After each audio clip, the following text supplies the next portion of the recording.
is a CBC Sports presentation. Before it began, the All-Alberta Smite Division Final had all the makings of the fight of the century. But in round one, Mark Messier delivered 4 combinations that had the Flames reeling. Round two, the game's first star, Don Jackson, had Calgary on the ropes with his first career playoff goal. Round three, Wayne Gretzky forced a standing 8 count with a 7-point game. Will the Oilers deliver the knockout punching game for tonight?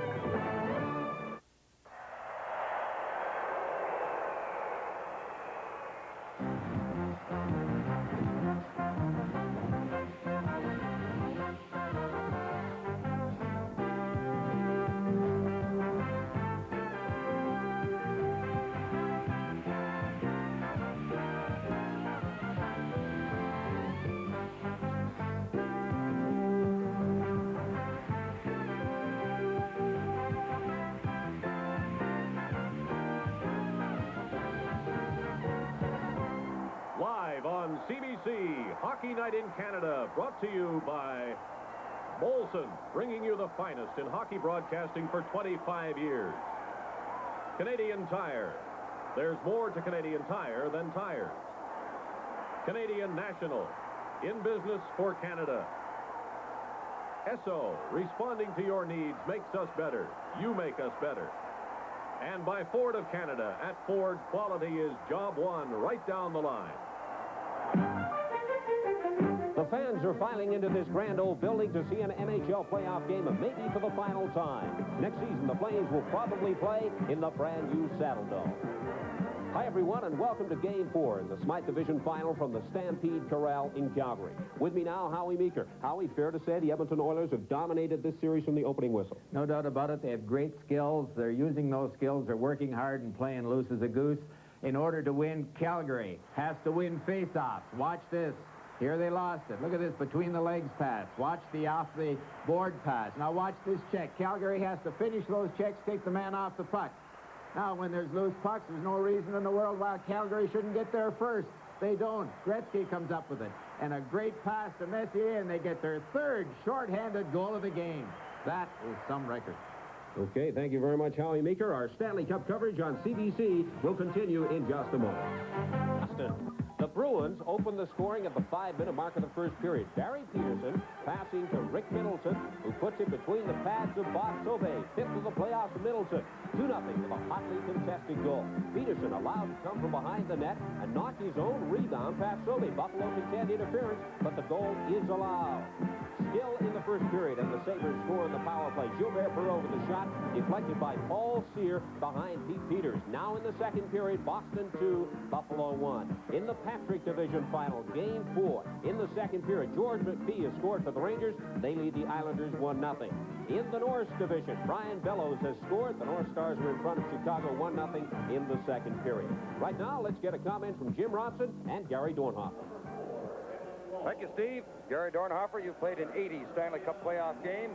You have a Stanley Cup ring there in your days with the Philadelphia Flyers. And Fred Shero, what would he do if his team was down 3 games to nothing? Well, first of all, Fred Shero and his hockey club wouldn't be down 3 games to nothing. But I think that he would impress upon each individual that personal pride. The Flames owe it to themselves to work as hard as they can tonight. They owe it to their teammates. They owe it to the Calgary Flames organization, and especially they owe it to the fans. They've supported them all year, and I think it's very important. It's by golly, if they're going to go out, they have to go out fighting and really working them. Well, they have Lanny McDonald back in their lineup tonight. He's certainly hurting, not 100%, but he's a player of great character, and he should give them a little spark. Well, absolutely. If the game didn't mean something to Lanny McDonald, he certainly wouldn't be out there playing tonight. And also Doug Risebrough, who has really been hurting with a knee injury. Both guys have come to play, and hopefully they can lead the Flames and a victory. Okay, Gary, and now let's hear Susan Smith with Old Canada.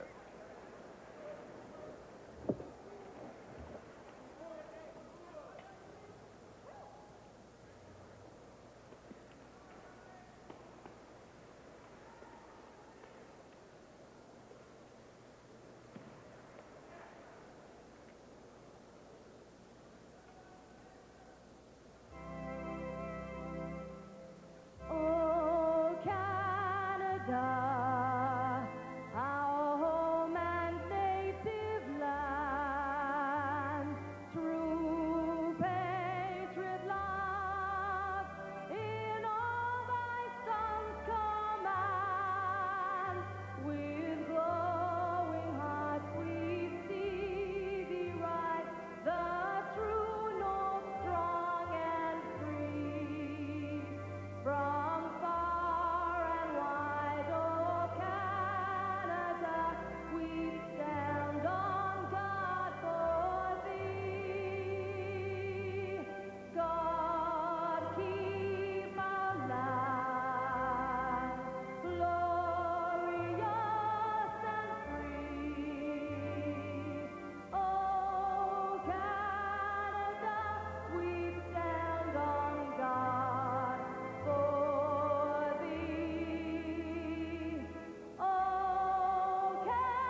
Ron Hogarth is the referee of this playoff game in Calgary tonight from Barrie, Ontario. His 11th year as a National Hockey League official. His linesmen are Ron Finn and Leon Stickle. The goaltenders, Andy Moog, undefeated in the playoffs. 6 wins and no losses. And an excellent goals against average, 2.58, the 23-year-old Edmonton Oilers goalkeeper. And Don Edwards, 27 years of age, the former Buffalo Sabre, has one decision in the playoffs, a loss. He's played 131 minutes in the playoffs and finished up in the game last night. And there's Wayne Gretzky, who had a 7-point night last night to establish a new Stanley Cup playoff record, 7 points in a single game. Wearing the Oiler road uniform, the blue trimmed in orange and white. Calgary in the home uniform, white trimmed in red and gold. Again, a very enthusiastic Oiler hockey club during the warm-up. A lot of yelling and encouragement. And again, as far as the Calgary Flames were concerned, very subdued while they were warming up goaltender Don Edwards. The coaching staff, Jim Poplinski, serving a game suspension behind the players' box along with Coach Bob Johnson. Dave Semenko of the Oilers and Jim Poplinski of the Flames suspended for a game unable to play tonight, so there have been some lineup changes as the play is underway. Kevin Lowe with the puck. He's on defense with Lee Fogelman. Up front it's Gretzky, Anderson, and Curry for the Oilers as Doug Risebrough plays it back to Reinhart. In comes Nielsen going for the net. Jackson couldn't get a shot. He's after the puck. Jimmy Jackson from the corner allows possession.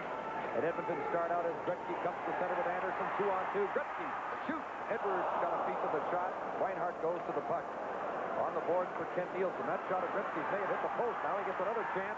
And Jim Jackson intercepts. He's up front with Risebrough and Nielsen as they come to center ice. Doug Risebrough laboring with a knee problem. In that Calgary lineup, Lanny McDonald is dressed for this game. Missed the game last night because of both shoulder and foot injuries. As Bill Russell races to the puck, icing is called on Edmonton.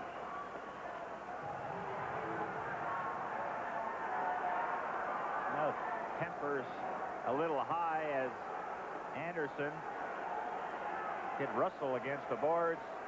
As the puck was dumped in, Russell was able to get there for the icing. And Linsman and Russell had a verbal exchange. Nothing comes of that.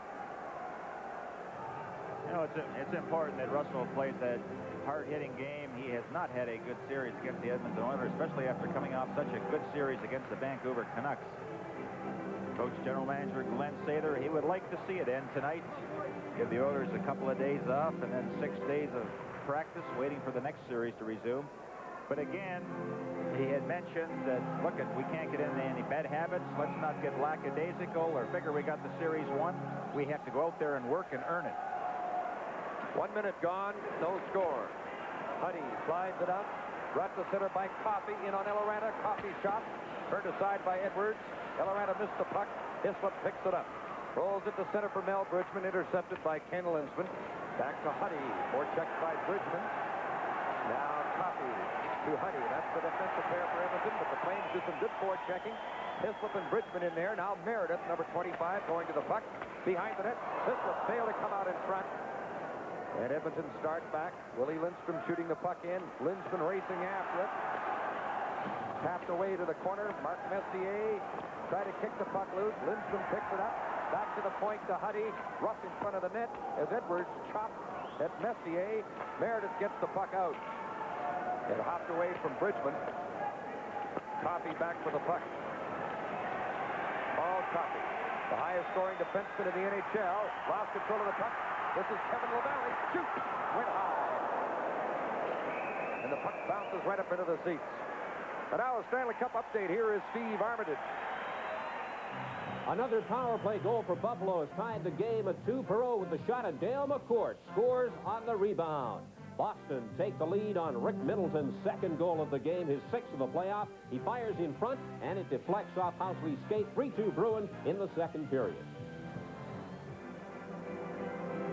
Here we played 2 minutes and 3 seconds in a scoreless first period. Not dressed for Calgary tonight, Steve Kristoff, Dave Hindmarsh, the suspended Jim Poplinski, an automatic 1-game suspension for a double game misconduct in the playoffs last night. Pat Ribble and Pierre Rayou are also out of the Calgary lineup tonight. As the puck is shot in the Flame zone, Richie Dunn brings it out. Yellowman Sliding it across. A shot. Oh, Hunter's shot went off of Andy Moak to the corner as Tim Hunter let that shot go. Hunter, number 19, getting the puck. Trying to get it to Beers. Intercepted. Cote couldn't get loose. Flames get possession again. Beers to Yellowman. Slap shot. Easily picked off by Moak. Drops it for rookie Ray Cote, number 14 of the Oilers. On this line with Hughes. And Don Nuttbauer, number 26, is on the ice for the first time in the series for Edmonton. From the Stampede Corral in Calgary, this is Stanley Cup 83 on CBC.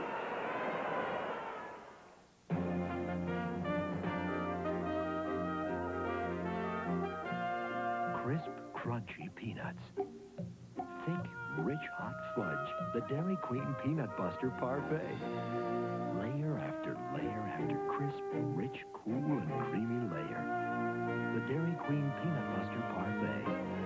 It's a mountain of a taste. In the land of Dairy Queen, we treat you right. Face off at Edmonton territory. Lee Fogelman with the puck, chased by Guy Chouinard. Now the Oilers come out. Ralston, Tom Ralston's number 24, scooping the puck in. Lumley and Kevin LaValle race after it. Ralston goes in after the puck. His pass intercepted by Chouinard. Long pass at center for Lanny McDonald. Now Kevin LaValle loses control of the puck. Fogelman flips it to Ralston. Fogelman gets control again. Hits the side of his own goal as he backhands it to Lowe from back of the net. To Dave Lumley. Hands it away in his own zone. Recovered by Dave Hunter. McDonald puts him in on the board. The puck is scooped to the corner, and the crowd here respond to Calgary's good start in the game. 3.5 minutes gone, no score.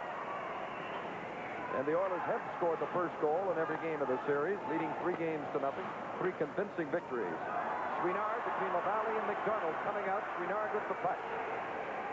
Lanny McDonald couldn't get a good shot. Fogelman outfights Chouinard for the puck. Intercepted at the point. Reinhardt's pass tipped off the stick. Lumley flips it up. Ralston dumps it in.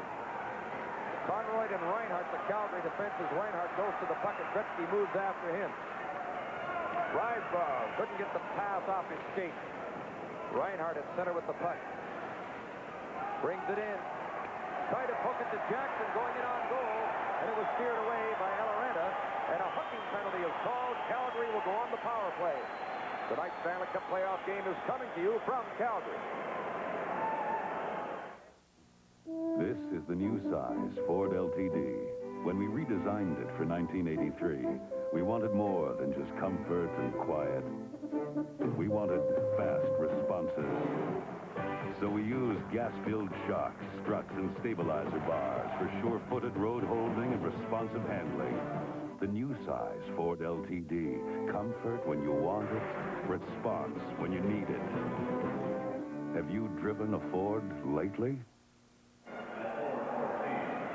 The Flames come into the zone with Jackson carrying the puck, Reinhardt carrying the puck. Anderson gets the penalty. He will go to the box for hooking. It's important for the Flames to forecheck. Howie, what have you got for us?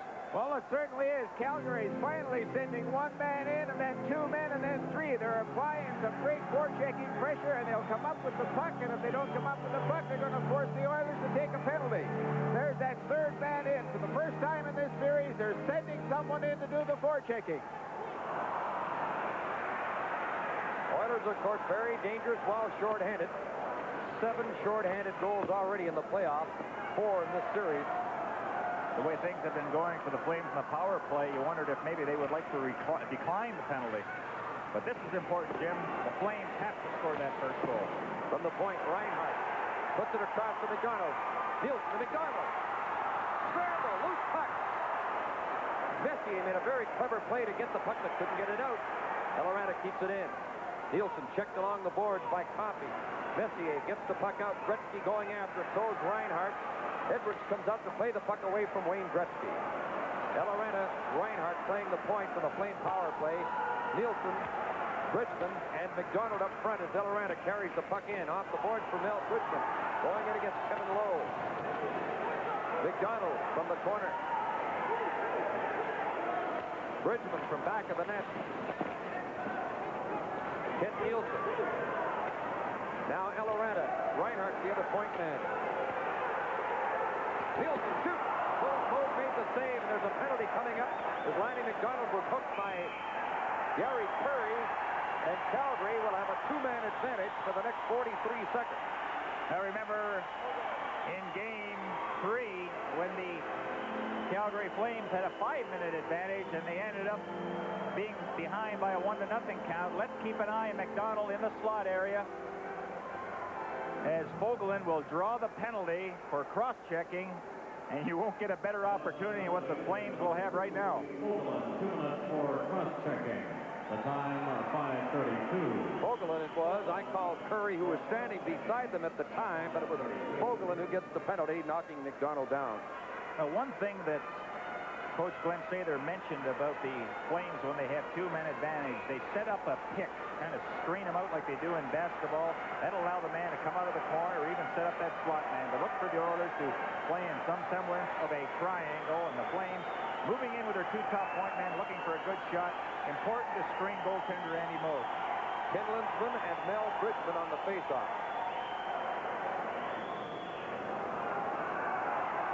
Bridgman waved up. Ken Nielsen now against Kenny Linsman. And Linsman wins the draw cleanly. Lowe puts the puck on the board to Linsman, and he clears it out. There's 36 seconds left in the penalty to Glenn Anderson. Reinhart with the puck. Lanny McDonald brings it in. Lowe slows him up. McDonald likes to duck low when he's about to be hit, as you saw that along the board. Bridgman from the corner in tight quarters. Chouinard is number 7. Reinhart to Chouinard. McDonald to Reinhart. The shot. Loose puck. Scored. It's 1-0 Calgary. It bounced in behind Moog, and the Flames lead 1-0.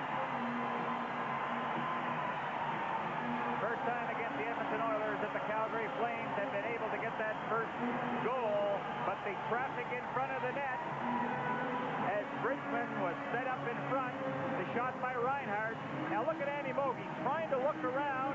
He may have kicked that one in himself. Bridgman was there, but a good low shot by Reinhart. And they still have 1:27 left to go in Fogelman's penalty to try to increase that lead. The goal was scored with Edmonton 2 men short. And of course the goal means the first penalty expires. Paul Reinhart. Assisted by number 9, Lanny McDonald. And number 7, Guy Chouinard. A power play goal. The time. Now the goal has been credited to Paul Reinhart. Bridgman was in front. So you wonder if he got a stick on it, but after Moog made the play, it seemed like he kicked the puck in the net himself. Either that or it bounced off Kevin Lowe standing at the edge of the crease there, but it's Reinhart getting credit for the goal. Reinhart hammered into the boards. Actually, I think he collided with the referee, Ron Hogarth, and Reinhart and Hogarth were shaken up. It's the second time in the 2 games here we've had a collision with a referee and a player, and Reinhart favoring his shoulder as trainer Jim Murray talks to Paul Reinhart. Reinhart is being helped to the players' box. As far as the Flames are concerned, they need his puck handling and scoring offensively. He's had a tough time in the Flames' end of the ice as he's been on the ice for 14 goals against.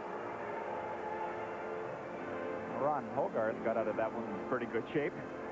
He went down quite heavily in the collision, but got up in better shape, obviously, than Reinhart, who collided with referee Ron Hogarth. Reinhart from McDonald and Chouinard on the power play, giving Calgary the lead. First time in the series. And they're still on a power play. Chouinard with the puck. In goes Pat Hughes to check him. Lanny McDonald coming in on Charlie Huddy. The shot. Oh, good save by Andy Moog. Got his right skate on that excellent shot by Lanny McDonald. Terry Eloranta to Guy Chouinard. The shot. Moog stopped it. Pat Hughes wheels to the corner and clears the puck high down the ice. Well, there's the shots. Once that rebound is there, you have to be really hungry for that second opportunity as Kent Nielsen is beaten to the puck by an Edmonton Oiler. But you have to go for those rebounds, trying for that second shot on net. Nielsen misses Hunter with a pass. The penalty killers for Edmonton. Hunter and Hughes up front. Huddy and Coffey on defense. This might be icing. Coffey going to the puck. Icing is called on Calgary. What a performance by Lanny McDonald so far in the game. He's added a spark to this attack. He's got so many bumps and bruises. I wonder he's skating a little, because we saw him struggle out of game 2. He was hunched over, could hardly walk, but there he is out in the ice, adding that leadership. We mentioned a while ago who's not in the Calgary lineup tonight. Well, for the Oilers. Now, Howie, I'm sure you have something about getting that man in front of the net. Well, the Calgary power play prior to tonight was passing around the outside and don't rush the net and give Moog all kinds of opportunity to see the shots, but they're changing it tonight. They're getting 3 fellas in front of the net. Look at the traffic in front there, and Andy Moog was forced to make a great save. A moment later, the Calgary Flames come up with their first goal through traffic. Messier shot wide. Lindson hustles to the puck. Now to Gregg. Over to Lowe. There's 14 seconds left in Fogeland's penalty. An offside pass stops the play. Well, there's Mark Messier having a great playoff. We were mentioning the scratches from the Oiler lineup, but I know fans would be interested to know that Gary LaRiviere, Jaroslav Pozar, Mark Hapscheid, John Blum, the injured Gary Unger, and the suspended Dave Semenko are Oilers on the roster not dressed for this game tonight. With Semenko suspended for 1 game for his match penalty last night, it means that Don Nussbauer, who's wearing number 26, gets his first action of this series. He's had 1 shift so far tonight. Play in the Edmonton zone. The Flames lead 1-0. And now the Oilers are back at full strength as the penalty to Fogelin has expired. Willie Lindstrom knocked the puck down with his hand at the Oiler bench, which is all right as he played it to the ice and played it again. As Eloranta brings it in over the Edmonton blue line, and the puck is neatly poked away by Lowe. Meredith to Russell. Missed the puck off the boards as the pass was too high and hard to handle. Meredith gets it on the boards for Eloranta. Flames are leading 1-0, but a giveaway there is Coffey intercept. His pass intercepted by Mel Bridgman, and there's going to be a penalty to Phil Russell for hooking Coffey near the corner. Now Edmonton on the power play. This is Hockey Night in Canada from the Stampede Corral in Calgary.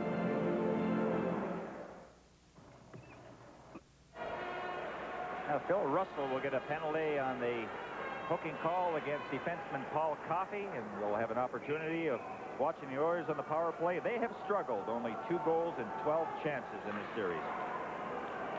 And this power play getting a chance to work as Huddy shot just whistles wide. The Oilers did not have a power play last night. They score! Yari Curry alone in front. Curry ties it at 1. Well, looks like the struggling is over, as again it's that combination of Gretzky and Curry. But you notice defensively, the defenseman isn't anywhere near him, or the forward that was coming back. You're inside. That way Curry can get himself in excellent position. Nobody there to watch him. And you can't leave a guy like Curry left unprotected in front of that net area. Edmonton goal scored by number 17, Yari Curry. Assisted by number 99, Wayne Gretzky. A power play goal. The time, 8:20. Gretzky getting the only assist on Curry's 2nd goal of the playoffs, after Paul Reinhart had scored his 5th goal of the playoffs to open the scoring. Well, we have some more action around. Bellows and Hartsburg have given the North Stars a 2-0 lead. Minnesota trying to even up that series. The Ranger, a goal by McPhee, lead the Islanders 1-0 in the 3rd period. A little different as far as scoring is concerned, considering last night there was 13 goals scored in the game. This game is tied 1-all. We've just passed the 8-minute mark of the 1st period. A steal back of the net by Jimmy Jackson going into the corner. Anderson gets the puck and sweeps it out and down the ice. Icing indicated as Steve Conroy goes back after the puck. And icing is called on Edmonton. Now you could just see the way the Oilers were gaining confidence as the season came to a conclusion. First round was a scary one against the Winnipeg Jets, because after the first game they came to play, and now they're in high gear. Bob Johnson, I won't quit. I hope my players won't. We're going to give it our absolute best effort tonight, and up to this part of the game, they've done exactly that. Played a good hockey, a good brand of hockey. Teams at full strength. Play in the Edmonton zone as Jackson puts it around to Nielsen. Huddy moves to check him. Conroy shot right on. Rebound. Bounces across his foot as Jackson got the second chance. Jackson in front waiting for the pass. Didn't get to him. Wayne Gretzky gets the puck. To Yari Curry. That's Glenn Anderson on his left. Curry slides it in. Reinhardt back in action after being shaken up earlier in the period. Takes a whack at the puck. Gretzky picked it up from behind the net. Tried to center it. Deflects back to the line. The play is stopped. Reinhardt's hurt again. He's having a tough start tonight. He's had a goal, but he's now, for the second time in the period, been shaken up. I believe that happened when Gretzky tried to come around the net, and Reinhardt had a stick. It hit his stick and bounced up in the face area. And again, Jim Bearcat Murray is out there to lend his assistance. Let's have a look at it. You notice Gretzky coming along. There is the stick of Reinhardt trying to deflect that puck away, and catches Reinhardt. Always a interesting view is the goaltender as he moves from one post to the other. That time, Jari Kurri just snapped a Gretzky pass past on Edwards to tie the game, and that's only the third power play goal that the Oilers have been able to manage in the series. You see a welt under Reinhardt's right eye where he got hit there, but he's staying out of the ice. 1-1 tie as Reinhardt makes a good backhand pass to Jackson. Coming in on Randy Gregg. Jackson keeps after the puck. Reinhardt makes a nice turn. Put it in front, and it's swept away from in front of the net. Anderson coming out with Gretzky ahead of him. Anderson brings it in, takes the shot, turns with the puck. Scoops it towards Kurri, and it's blocked by Reinhardt, bringing it back to Kent Nielsen. Across for Livestrov, intercepted by Gregg. John Jackson banking it on the board. Jamie Hislop after it, can't keep it in. The score is 1-1, 9:45 left first period. Wayne Gretzky is shot, whistles high up into the seats and out of play. Well, it doesn't take Wayne Gretzky long or very few strides to get into full gear as he picked up that loose puck, and away he goes. I really thought that he would get that record last night. 6 goals in a playoff game, but you notice how unselfish a player is as he set up Mark Messier for his hat-trick goal. And it's interesting the comment he made after talking to him after the game. He said, if I feel that a player is in a better scoring position than I am, I'm going to give him the puck, and that's exactly what he did. He'll get that record another night. He owns or shares 29 NHL records as it is. Got to leave a few for somebody else. Cote's pass for Hughes, tied up by Dunn. Well, and the loose puck came in front. McCown lost it to Ray Cote, centered it, hit wide. And out comes McCown. Jamie McCown, number 34, bumped into Ed Beers, his teammate. McCown follows up for the puck. Shot hit a leg. Copeland and Beers bumped together. Dave Hunter missed the puck. Tim Hunter, no relation, took him into the boards. Richie Dunn with the puck. Pass up the middle, intercepted by Lowe to Fogelin, the defensive pair for Edmonton. The score is 1-1. 8:55 left in the first period. Edmonton leading the series 3-0.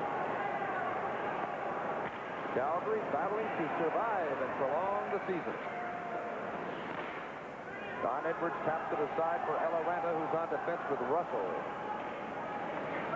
Russell bringing it to center. In on Honey. The shot right on. Moog stopped it. Center. Hit. It goes. Bounced in off Coffey. It's 2-1 Calgary.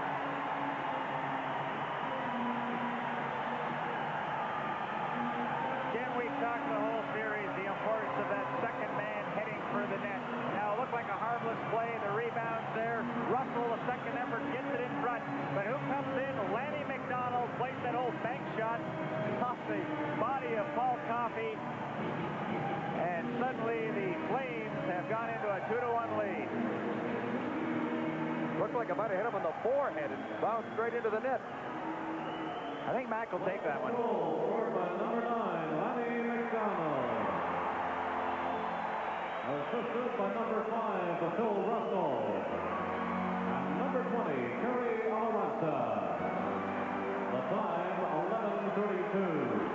Russell and Eloranta get a assist on the goal, credited to Lanny McDonald as it bounced in off Oiler defenseman Paul Coffey. Mark Messier coming in over the line to Lindstrom, right in on goal. Puck swept away. Rebound, poked into the crease. And Edwards down, covers up the puck, close call. With a score, Calgary 2, Edmonton 1. This is Stanley Cup 83. Here's your goal. Now you're cook in? You are. You know, I think Jack really worships you. Really? Sure, he gave you a burnt offering. Oh, so how'd you know we were having a barbecue? Just follow the fire trucks. Oh. These homegrown tomatoes? Yeah, except for Mary. She's from the West Coast. You sure got a lot of friends. Mine. I thought they were yours. What a great way to open a party. All you got to say is golden. Face-off in Calgary territory. 7:59 left in this opening period. Lanny McDonald's goal, his third of the playoffs. Curry's goal was his second. Reinhardt, his fifth. As a shot whistles just off the target. Russell's the back of the net. Meredith to Bridgman, coming in on Coffey. Puck shot in. Jamie Hislop going in after it. Charlie Huddy ties him up. Mark Messier gets the puck. Messier for Lindstrom. Intercepted momentarily by Russell. Checked off the puck by Huddy. Hit by Hislop. Lindstrom brings it to the line. Ran into Meredith and knocked Willie Lindstrom down. And the crowd in Calgary respond to that. Colorado missed the puck. Gretzky makes a neat move to bring it in, but he has a teammate trapped coming out offside. You know, Jim, you think that you have the Oilers bottled up in their own zone, and then with a quick burst of speed, suddenly they're in full flight. Watch Lindsman right through the middle. Pretty good back-checking, though, to break up that play, and then Edwards just gets a piece of it and hangs on for a face-off. But Lindsman going through the middle, he created that opening. There you see Paul Coffey right in the head area, knocked that one in. That gave the Flames a 2-1 lead. Intercepted by Curry. Gretzky in on Reinhardt. Gretzky bats the puck to the corner. Reinhardt has been shaken up twice in the period. Dialing along the boards. Got the puck behind the net to Conroy. Gretzky hustles right in after him. And the puck is iced. But a race for it. Jackson and Gray. Tight touches at first. Icing called on Calgary. What's important about that play by Jackson is he forced Greg all the way back in his own zone. I think that shows to the Oilers that the Flames mean business. It would have been easy for Jackson just to sit back at center ice and say, well, it's icing anyway. I won't work the defenseman. But make them work right to the far end. It's icing. But I think it shows the Oilers that the Flames have come to play. And the fans, they've had more to cheer about in the first 14 minutes than they did all last night. Some strange goals tonight. The first one by Reinhardt appeared to maybe bounced in off of Kevin Lowe at the edge of the crease. Lanny McDonald's winning off the head of Paul Coffey, although Curry's was a clean-cut goal on a power play. Here's a chance in front again, and the puck is steered away by Jackson. McCowan coming out for Calgary. Checked by Anderson, who steals the puck. Here's Gretzky right in. Backhands, and he scores! Wayne Gretzky, it's 2-2.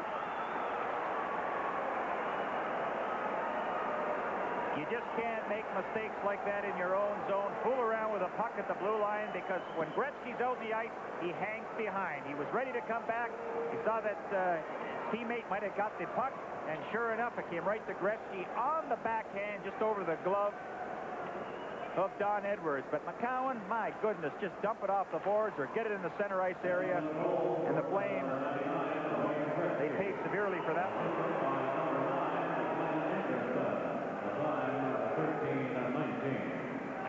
Gretzky from Anderson, 13-19,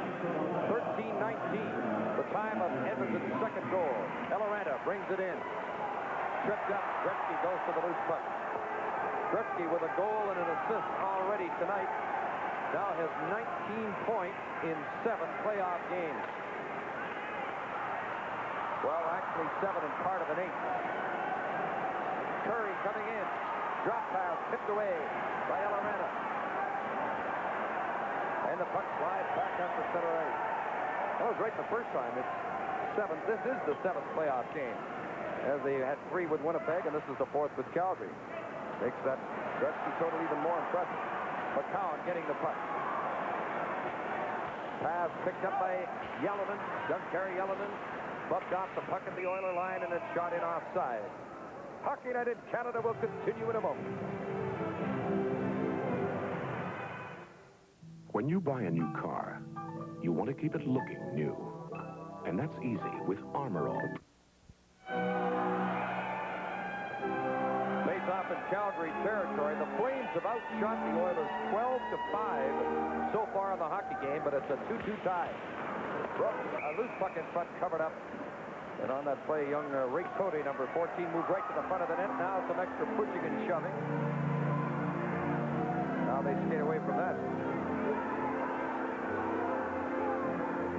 Ron Hogarth is warning Tim Hunter a little bit.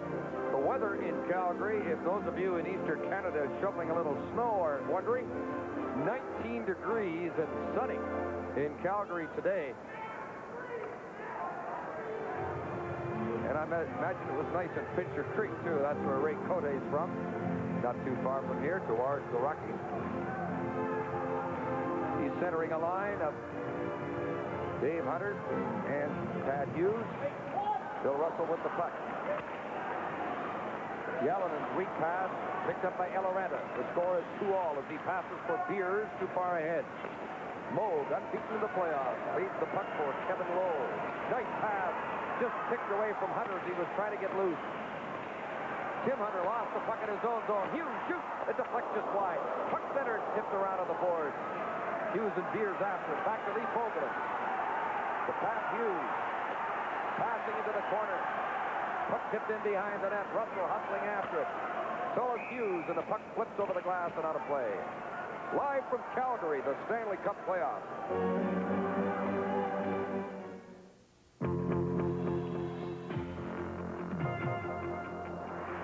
You wanted defense, great engine defense.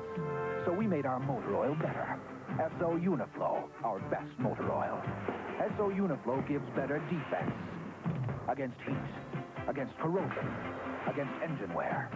You wanted better defense, so we made a better motor oil.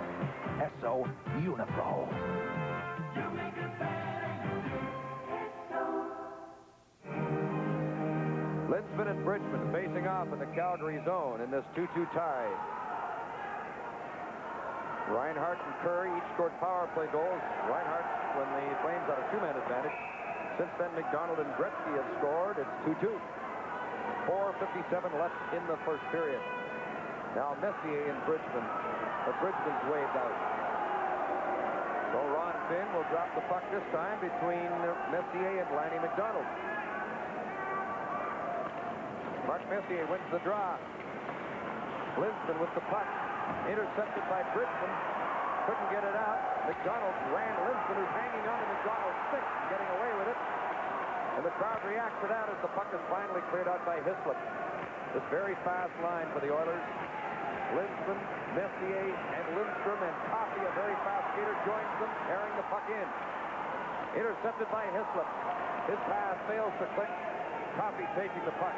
The watchman, Paul Coffey, picked up that puck. I haven't seen anybody in the series yet able to stop him. You can't go right at him. You have to kind of get him to go towards the boards, cut off of the angle. Linsman shoots.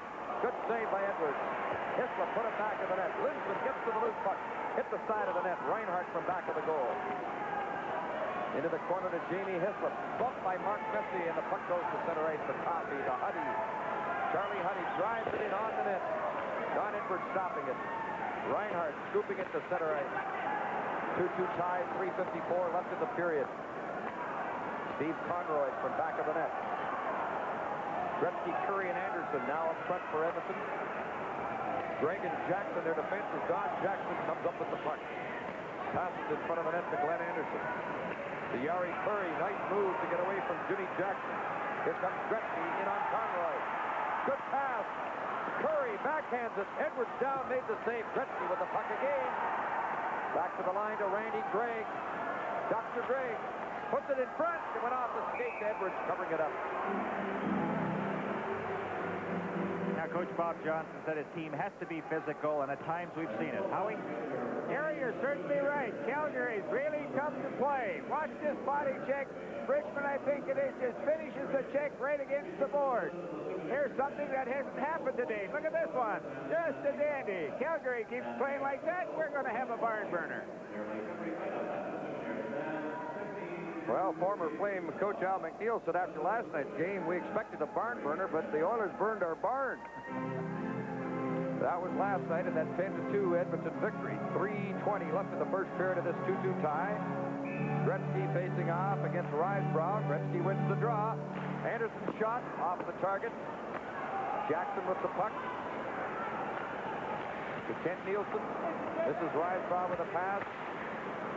The puck deflects to Gregg, bringing it in. Bumped by Brow gets the puck. He was on 4 Stanley Cup champions in Montreal.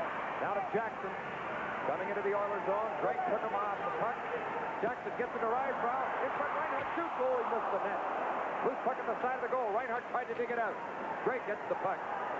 Reinhardt with a great chance about 20 feet out in front, but drilled it high. Back comes Reinhardt. Moving in on Jackson and Gregg. Reinhardt goes to the loose puck. Took a bump on the board. Conroy's shot missed the net. Puck is flipped out to center. Gretzky took a 2-line pass before he got it to Curry, so the play is stopped. Wayne Gretzky got a lot of jumps tonight. By the way, when this long hockey season is over for this great young man, he's got a big celebrity tennis tournament in Brantford, Ontario, that he's very enthused about on June the 11th. And he'll have a lot of well-known Canadians competing there with the proceeds to the blind youngsters. Well, a couple of more goals were scored. Maxwell gets the third for Minnesota, and Tom Lysiak has replied for Chicago. That is in the second period. Minnesota still leading. Here a 2-2 tie. Tim Hunter rolls into the corner, goes in on Lee Fogelin, who crashes into the boards rather awkwardly. But the Oilers get possession. Dave Hunter, the Ray Cody makes a nice move, coming in on goal. Dunn stayed with him and took him off the puck. Some good defensive work by Richie Dunn. McCown ducks away from a check as he was bumped by Pat Hughes. And the puck is dumped in behind the play. There's a stoppage of play, and Fogelin roughs it up with Kevin LaValle at center ice in front of the Oiler bench. LaValle should still just get away from there and not draw a penalty because Fogelin has the cross-checking penalty. Now Hunter's into it with Fogelin. Tim Hunter and Lee Fogelin. And you see Hogarth waving away the players, getting them away from the area of the altercation. Fogelin and Hunter being separated by linesman Finn and Stickle. Now it's right in front of the Edmonton Oilers players box. Coach Glenn Sather and assistant John Muckler very interested in what is happening.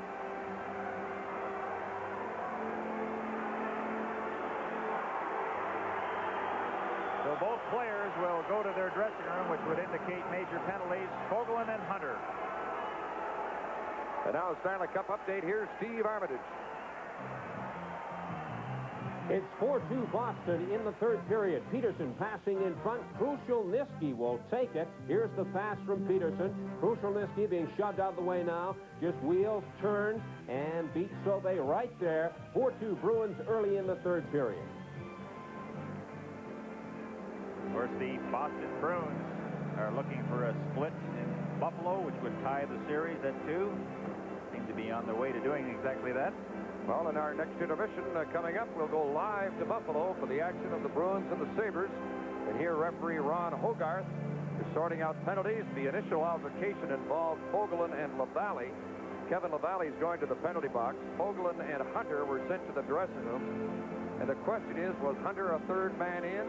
Will he be banished from the game for coming into that altercation?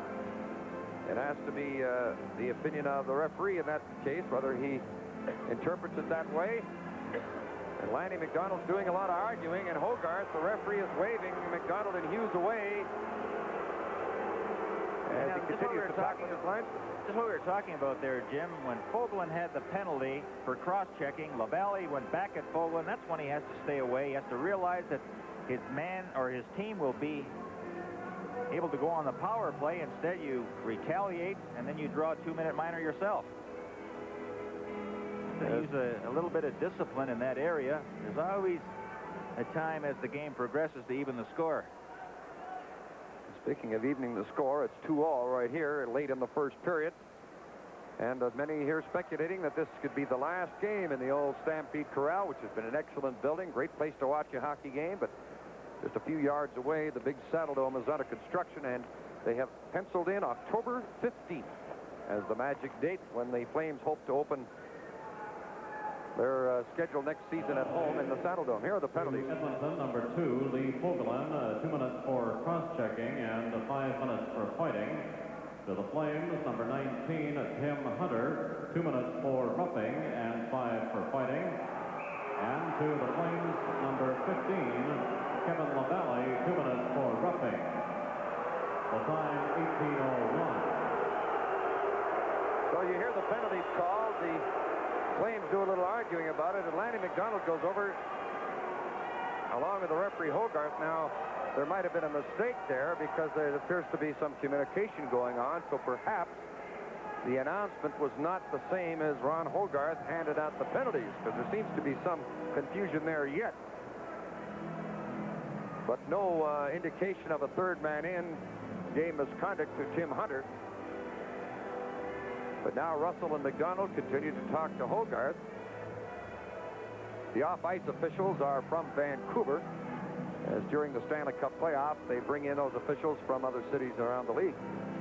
And with a game suspension, number 27, of course you don't see that number on his back, as Dave Semenko was sitting it out, watching from far corner close to the Oiler dressing room, and Jim Poplinski talking to Bearcat Murray, the trainer. Well, Ron Hogarth got to get things going again here with 1:59 left in the period. And so far, the only player in the penalty box is Kevin LaValle. And now Wayne Gretzky wants an interpretation, and Ron Hogarth is taking quite a bit of time to get the game going again. The Oilers are coached by Glenn Sather, and his assistants, by the way, are Ted Green, who was with a Stanley Cup champion in Boston. Edmonton, number 2, Lee Fogelman. 2 minutes for cross-checking, 2 minutes for high sticking, plus 5 for fighting. For the Flames, number 19, Tim Hunter, 2 minutes for roughing and 5 for fighting. And the number 15, Kevin LaValle, 2 minutes for high sticking. The time of the penalty is 18:01. Well, it doesn't change the penalty minutes as far as I heard the announcement. Well, 2 additional penalty minutes have been added to Lee Fogelman, so that'll make both teams playing a man short. Right, Fogelman gets a double minor and a major. In comes Wayne Gretzky, centering the puck. Coffey moving in as he likes to race in from the point. Coffey backhanded in front. Edwards kicked it away. Reinhart gets it to Hislop, ahead to Kent Nielsen. Nielsen stick-handing it on goal. Hislop in front as Nielsen backhands it off the chest of Mode. Nielsen. Conroy. Shot. Blocked in front. Curry flags it to the board. Huddy pinned in there by Nielsen. Conroy from the corner. Kent Nielsen. The Hislop to Nielsen. Blocked by Gretzky, who comes up with the puck. Wayne Gretzky wheeling around as Conroy moves after him. Now Coffey with the puck. Teams at equal strength playing 5 aside at this stage. Gretzky to Huddy. The shot high. We're now in the last minute of the first period, a 2-2 tie. Gary Curry to Gretzky to Lowe. Kevin Lowe. The shot deflects off Reinhart into the seats and out of play. Now, good defensive play by Paul Reinhart as Kevin Lowe again moved from that defensive position as we've seen the whole series. The Oilers do that and just put the stick down on the ice and deflect it into the crowd. But just a few moments ago, you could see the Calgary Flames backing in when they had an opportunity of taking Gretzky right at the blue line. 50 seconds, 5-0, 50 seconds left in the first period. Grant Fuhr, the backup goaltender for the Oilers. Reggie Lemelin, the backup goaltender for the Flames in Game 4 of the series. Edmonton leading 3-0. This is no doubt been Calgary's best period of the series. Perhaps second period of Game 1 also they played very well. Mark Messier going into the puck. Russell bumps him in the corner. And the play is stopped as the puck is held in their skate. 25 seconds left in the period. And now Eloranta is pushed by Messier. And this draws a little crowd. Well, the Flames have certainly done a better job of forechecking. They haven't given the Oilers that much skating room the way they have in the first 3 games, staying close. And they have managed to get 14 shots against goaltender Andy Moog, some of the very difficult variety. But what I've noticed, Jim, is they're driving for that net. That second man is going to the net. That's the way McDonald scored his goal, and had it not been for the giveaway by McCowan, they very well had the lead going into the second period. Ken Lunsman and Kent Nielsen on this face-off. Nielsen took quite a rap from Lunsman as Nielsen won the draw. Reinhardt. This is Nielsen with a pass. Gregg shoots the puck into the Calgary zone. Lindstrom racing after it.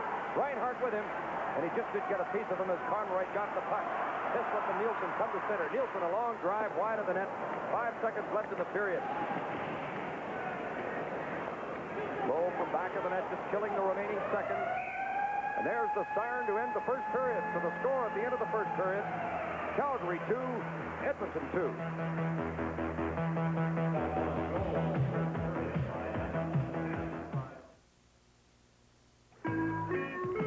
Boy, you sure know how to throw a party.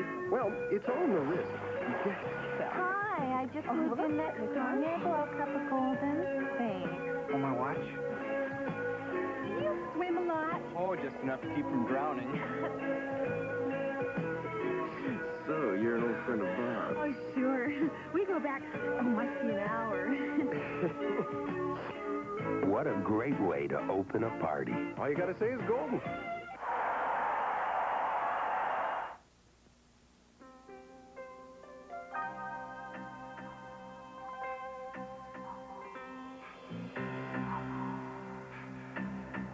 The value of the Canadian dollar, the health of our economy. What shape are we in? What's in store? See Budget 83, a CBC News special live Tuesday.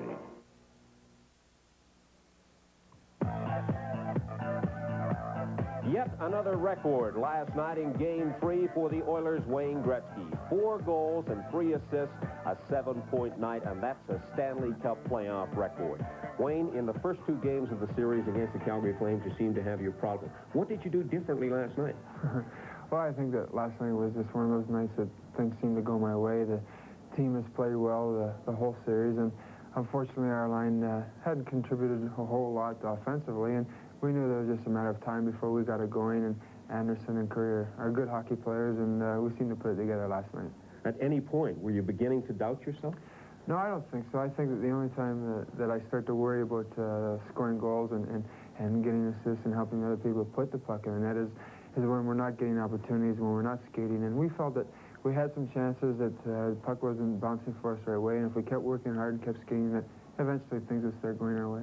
You received some inspiration last night from a golfer and a tennis player. How did that work?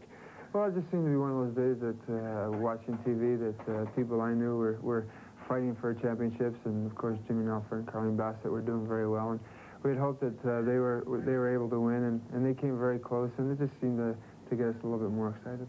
The Oilers tied Stanley Cup record last night with 3 shorthanded goals. Now, what is Calgary doing wrong, and what are the Oilers doing right? Well, I think that so far we, again, have had the breaks while we've been playing shorthanded. We know that Calgary is using a forward on defense, and when we're getting the puck, we're not firing it down the ice as a lot of teams do, killing the penalties. And we've just been taking our time and playing it like a 2-on-2 situation, and so far it's been working well for us. So far, the Stanley Cup playoff series have been fairly easy. Is there a danger of overconfidence for the Oilers? No, I don't think so. I think that we realize that at any time a hockey team can come back and win a game or win a series, and we have them 3-0 now. We have to work very hard tonight.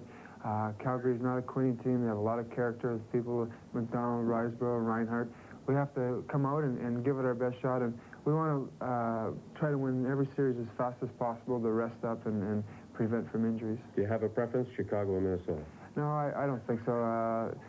Any team in the playoff is tough, and both of those teams are tough. We have to worry about this game tonight, and we get by this one, we'll look for a future. Wayne, good luck from here on in. Thank you very much, Steve. Coming up next, our Stanley Cup update. Hockey Night in Canada continues in just a moment.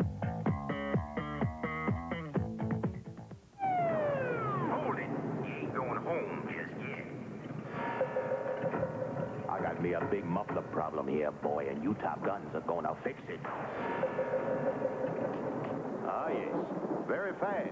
Very professional. Now, what's in this for me? What's this? Midas Muffler Guarantee, Sheriff. Ah, that's real cute, boy. No, sir. Just real good.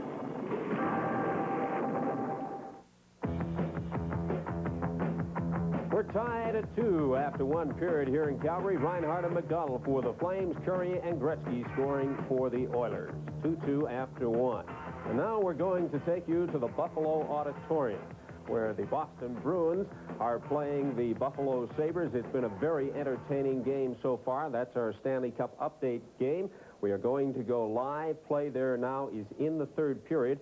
The Boston Bruins, who have really been outplaying the Sabres in this one, are leading by a score of 4-2. Your announcers at the auditorium in Buffalo are Fred Cusick and David Shea. Let's go there live right now.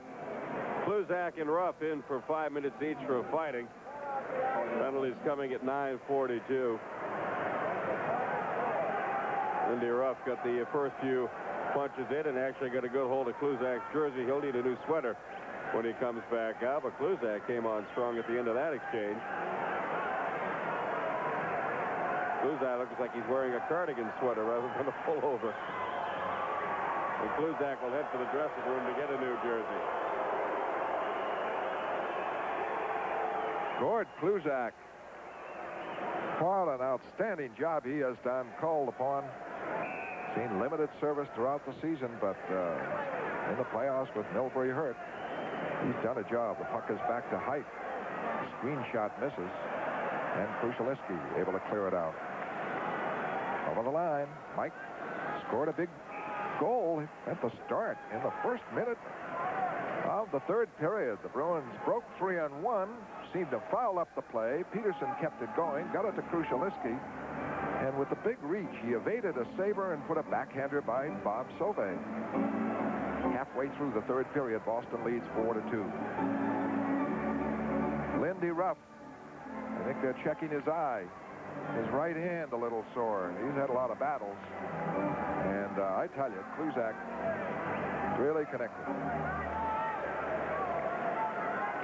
Casper against McKegney. Ball goes deep to Height. Around for Housley. Up the boards. Cleared out on the left wing for Gilles Amel. Checked by Park. That's center ice. McKegney checked by Casper. Casper pokes it over the line. Now Krushelnyski kept it in with the long reach. Drives it in around the boards. And it is picked up by Amel. Lost it. Bruce Crowder keeps it going in deep. Height. The Bruins forechecking. Now to Housley. Good pass off to Foligno. He breaks with McKegney. Gets away. Moves it to McKegney. McKegney sweeps it across on the other side. And it's cleared up, not out. Bruce Crowder taps it out. Breaking. Krushelnyski over the line. Coming on Housley. Moves in deep. Near the net. Centers it. And Bork couldn't quite get it. Great one-hand play by Krushelnyski on Phil Housley. And earlier this year, he scored a goal with his spin around on Housley. Right back now comes Housley. Housley the clear in. Back for it, Bork. Amel on him. He can't clear it out. Kept in by McKegney. Fed in deep. Bork is on it. Bork misfired. Gets it and clears it out. That's center ice. Loose puck picked up by Fergus. Or O'Connell. Back for Fergus over the line. And it is ruled offside. 8:47 left. Third period. Boston leads 4-2. Follow the Bruins throughout the playoffs by picking up your copy of the 82-83 Bruins Yearbook and Media Guide. This year's edition is the largest and most informative in the club's history. And to get your copy, send a check for $5.50 to the Boston Bruins Pro Shop, Box 8725, Boston 02114. Or call 742-0200 and charge it to your MasterCard or Visa. Keith Crowder forechecking, forced an errant pass. O'Connell gets it back. Keith Crowder snaps it in wide. Back for Berta. A pass up. Cleared away to Perreault. Perreault to Mike Ramsey. 4 men on the attack. Mike Ramsey goes deep on Howe. Centers it. And it's missed across by Sealing. Wrapped around the boards for Perreault. Perreault off from the court. Checked. And cleared away by McTavish. This has been the threatening line for Buffalo. Perreault and McCourt particularly. Sealing on the right wing. Sealing fires up, connects with McCourt. McCourt checked. Big play there by Marty Howe. Just at the right time. Over the Buffalo line, Keith Crowder gets it. Clears it out. Van Boxmeer trying to come back. Van Boxmeer checked all the way by Barry Peterson. Floats to O'Connell. Middleton. Peterson. Now it's taken over by Housley. Housley trying to break in. Pass blocked by Mike Gillis. Get away now on the left wing side. Gillis loses to Housley. Battles for it again on the boards. Takes the hit. Peterson clears it in deep. Back for it is Housley. Steele, Middleton. For Park. Park shot very wide. Savard trying to come out. Gillis after him. Middleton breaks it up. Comes off the boards with it. Gives it to Peterson. Shoots. Scores! Another assist for Rick Middleton as he set up Barry Peterson for a quick wrist shot from 30 feet. And the Bruins lead 5-2. The remarkable Rick Middleton. What stick handling. We're going to see it again. Middleton not only saves it, but plays it to himself off the boards and feeds Peterson. Now Peterson will use Housley as a screen, beating Sauvé high over the shoulders. What a play by Middleton. Nice shot by Peterson. Watch Peterson wait. Now he's got Housley as a screen. Stick side, upper corner. Live action from Buffalo, where the Boston Bruins now lead by a score of 5-2. We'll keep you posted on that one. Coming up next, Howie Meeker and the highlights. We'll return with the Stanley Cup playoffs in just a moment. Ford is first to offer buyers triple choice. That means a choice of 10.9% financing Or an automatic transmission at no extra cost. or a $300 check direct from Ford on Lynx and Escort. Or a $500 check on LN7, EXP, Mustang, and Capri. Take your pick of this sporty pack. Then choose your buyer's triple choice.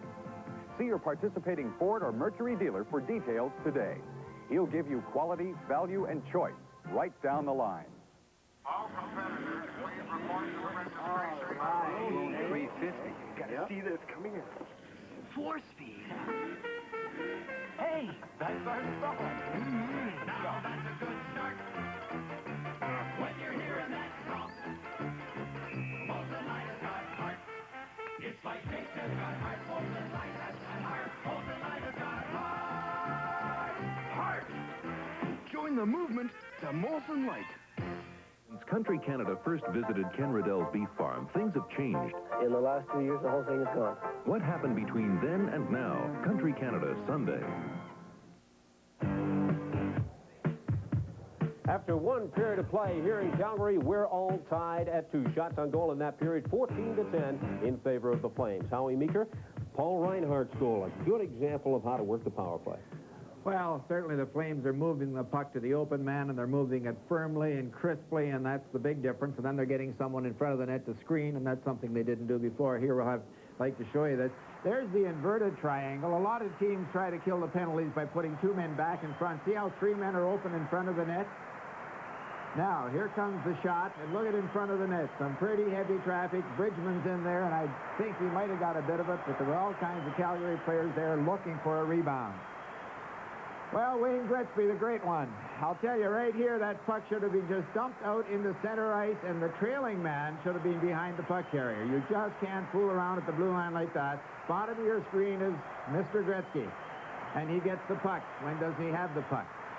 Now, here's great talent. The object is right here. The goaltender has to squarely face the puck, not the puck carrier. Now, watch how Gretzky leans way out and just eases it by over the glove, the catching hand of Don Edwards. Squarely faced the puck. Edwards was squarely facing the man. Well, the fellow they've been waiting to do something for, or to do something so far in this series, Kent Nielsen. Watch this great move he puts on the defenseman. Nielsen has just all kinds of talent, should be scoring goals. He's been silent so far in this series, but you never can tell with the skill that he has when he's going to break loose. Now here, we'll show you that move. Look at him. Drops the puck back in his skate, picks it up on his stick, and walks in, takes the other defenseman out and tries to go high on the short side, but there's no way Andy Moe's going to leave that short side open. That's just a great play by Nielsen. He has to do more of that if Calgary's going to win this hockey game. I love that little move with the skate. It's something the Europeans seem to do exceptionally well. Well, I see a lot of Canadians, a lot of hockey players try it in practice, but not too many have the confidence to try it in the game, but he can do it. Full marks to Lanny McDonald tonight, playing with a great deal of courage because we know he's injured. Well, he came late. That just was, I thought, a tremendous rush by the Calgary defenseman, and he went all the way and got the shot at the net, and Lanny just timed it right and come through the slot wide open. Nobody turned to pick him up, and he got his stick in the puck and it went in. You're Bob Johnson. You're in the dressing room of the Calgary Flames. What do you say to your club now? You're tied at 2. You know, if you lose this one, it's all over. Take the man, take the man, take the man. All over the ice, take the man. I would think, had 20 good, solid checks, and that's more than they had in the previous 3. They can stay in this hockey game and any hockey game that they play Edmonton if they take the man, take the man. If they don't, they turn away, they're dead. You're Glenn Sather. You're in the Oilers dressing room. Is there a fear of overconfidence? So easy last night in a 10-2 victory. Now Calgary's playing one of their best games in the series. It's tied at 2. What do you say? Don't take a foolish penalty. Don't take a foolish penalty. They're going to take us. They're going to take us. They're going to play the body. Don't retaliate. Don't retaliate. Don't give them a chance to work in the power play, and it's going to be a heck of a game. Is there any possibility that Calgary, the way they're playing right now, can pull this one off and force a 5th game? Oh, possibility is the way, you're kind of betting right now. I would think the odds are in favor. Honest, the odds are in favor of Calgary if they keep just finishing the check and taking the man. And when they get to the blue line, dump it out. Don't start to make fancy plays. And the last man should never have the puck. Someone always has to back up the last man. If you take the man all the time, all over the ice, and you obey the simple rule that you don't go on the attack till you get the puck out over the blue line, okay, and the last man never carries it out, you can win a lot of hockey games on those 2 things. Okay, Howie Meeker, thank you very much for your comments. Right now, let's join Jim Robson and Gary Dornhofer. Gentlemen? Thank you, Steve. Getting ready for period number 2 in a 2-2 tie. As Reinhart, with the Oilers 2 men short, opened the scoring. His goal assisted by McDonald and Chouinard. Gary Curry's goal set up by Wayne Gretzky on a power play. Lanny McDonald's goal, the one that bounced in off Paul Coffey from Russell and Elorenda. Gretzky's goal from Anderson, you saw on the highlights there with Howie. The shot 14-10 in Calgary's favor, but Gary Dornhofer, they had a very big edge early in the period. Yes, they certainly did. You know, Jim, when you're facing elimination, I think each player approaches the game a little differently, and I think one thing that has to be on everybody's mind, that every shift becomes so very important. Every time you're out on the ice, you think to yourself, I'm going to outwork the man that I'm facing. If you're a right winger, you're looking at that left winger, I'm going to outwork you when I'm out in the ice, and I'm going to make things happen. And if the Flames are willing to do that every time they step on the ice, they can certainly make a game of it and have an excellent chance of winning. They showed a lot of positive things in that period as they skated with the Oilers. They worked the corners, they got men in front of the net, and they have to continue to do that for 60 minutes. And as we start the second period, you see there's quite a bit of activity over there in the penalty box. Lee Fogelin and teammate Dave Lumley serving his second minor, because Fogelin also got a major. Kevin LaValle got a minor for roughing, and Tim Hunter got a roughing minor and a fighting major. Although there's only 2 seconds left in the minor penalties, to the first one to Fogelin and the second to Kevin LaValle, and now they expire as the action gets underway in the Calgary zone. That's Don Edwards in goal for the Flames. Andy Moog is in goal for Edmonton. The score 2-all starting the second period. Guys front trying to poke this puck out. This is Gretzky from the corner to Anderson. His shot is blocked by Reinhart. Reinhart has played an awful lot of hockey for the Flames all season long, getting a lot of ice time again tonight. Dougie Risebrough. Nielsen shot wide. In goes Conroy, kicking to get control of the puck. Centered it and tipped to the corner. Nielsen after it there. Wins the race for the puck. Took a hit as he won the race for the puck. And now the Oilers come out. Anderson tipped away off of Curry's stick. Wayne Gretzky with the puck. Too far ahead for Curry, and the play is outside. Curry always seems to have a good game, and when you add up the goals and assists, he's always in the score sheet, but the job he does defensively for Gretzky and Anderson is something that people talk about all the time. You know, looking at this building here at the Corral, its regulation size, 200 by 85, good ice conditions. Opposing players have difficulty. It has the illusion of being a lot smaller, which is because of the boards. They're about 6 inches higher than what you find in other buildings. Loose puck into the Edmonton zone. Huddy chasing the puck as it slides to Moog. Huddy to Coffey. Rink wide to Huddy. Up front it's Lindstrom with Messier and Willie Lindstrom carrying the puck. Lindstrom hooked, but the play went offside as he moved in over the Flame blue line. He got tangled up along the board with Greg Meredith, and they're rather slow getting up. Jim, we've noticed that both teams have utilized the end board, firing that puck along the ice, and the opposite winger can grab a pretty good rebound and a good shot on net. That certainly has to benefit a team like the Edmonton Oilers with their speed on the wings. Gretzky cooling off at the bench. He's had a goal and an assist in this 2-2 tie. Reinhardt and McDonald were the leading shooters in the first period. Those two Calgary players each had 3 shots on goal. Eloranta and Russell. Russell with the puck. Hooked off it. Keeps working for it. Hislop, hard pass, tipped away at center ice.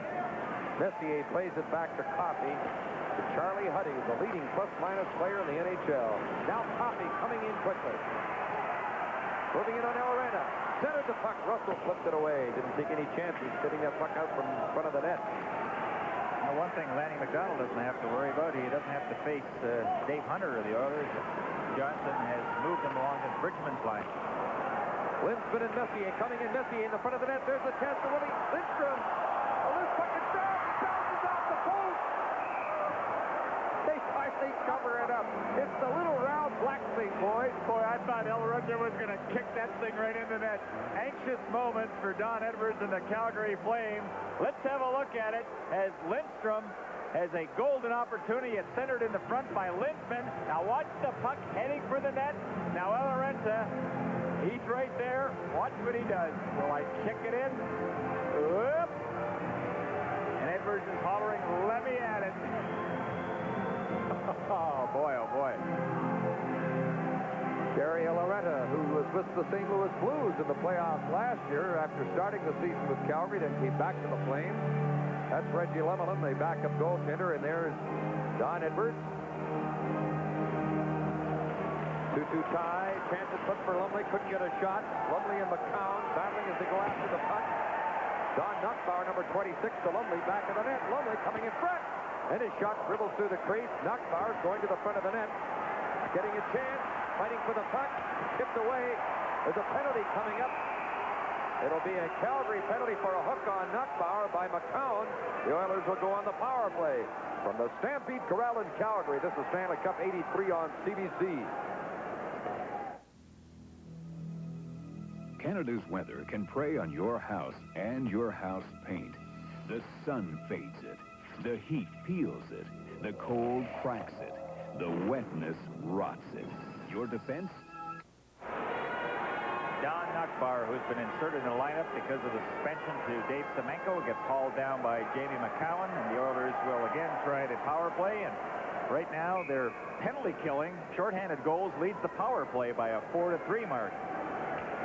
This is Edmonton's second power play opportunity in this game, and Gretzky set up a power play goal by Curry on their earlier power play opportunity. Coffey racing to the puck, flipping it high. It's on top of the boards, and now Reinhardt gets control of it, putting it off the boards, gets it again, and clears it out. Now the Oilers power play, number 7 is Coffey, 22 is Huddy. They're playing the point. Up front, they got number 11 Messier, number 17 Curry, and number 99 Messier. Push gets out the puck. Coffey picks it up. Gretzky brings it in. Good pass to Curry. Waiting for someone in front. Coffey. Right in front. Puck poked loose. Doug Reisbar slides it, not out. Coffey keeps it in. Coffey. In front. Messier shot. Hits Reinhardt, and he's got another bruise to add to his collection, blocking that shot. Risebrough and Meredith are the penalty-killing forwards. Reinhardt on defense with Conroy. Pete Conroy with the puck to Meredith. Now Nielsen out there coming in. Weak shot, turned aside by Mose. Nielsen, excellent penalty killer. Threats to score when his team is shorthanded. Curry turning with the puck.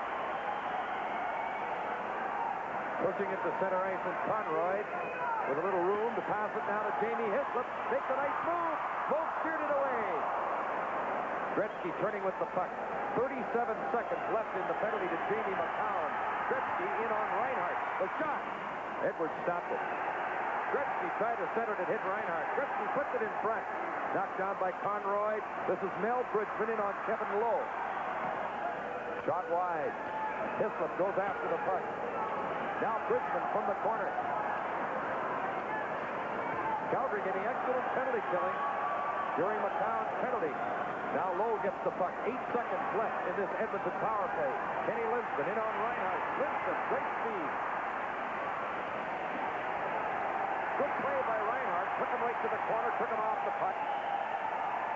Pierce getting the puck. Calgary's back at full strength. Had a great turn of penalty killing there. Here's a chance for Anderson right in. The play is whistled down. At the blue line, the play had been stopped.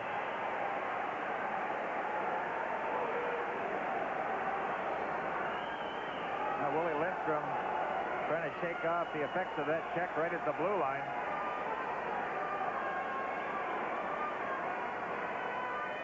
Hogarth talking to Sickle. I don't think there's going to be a penalty assessed, though.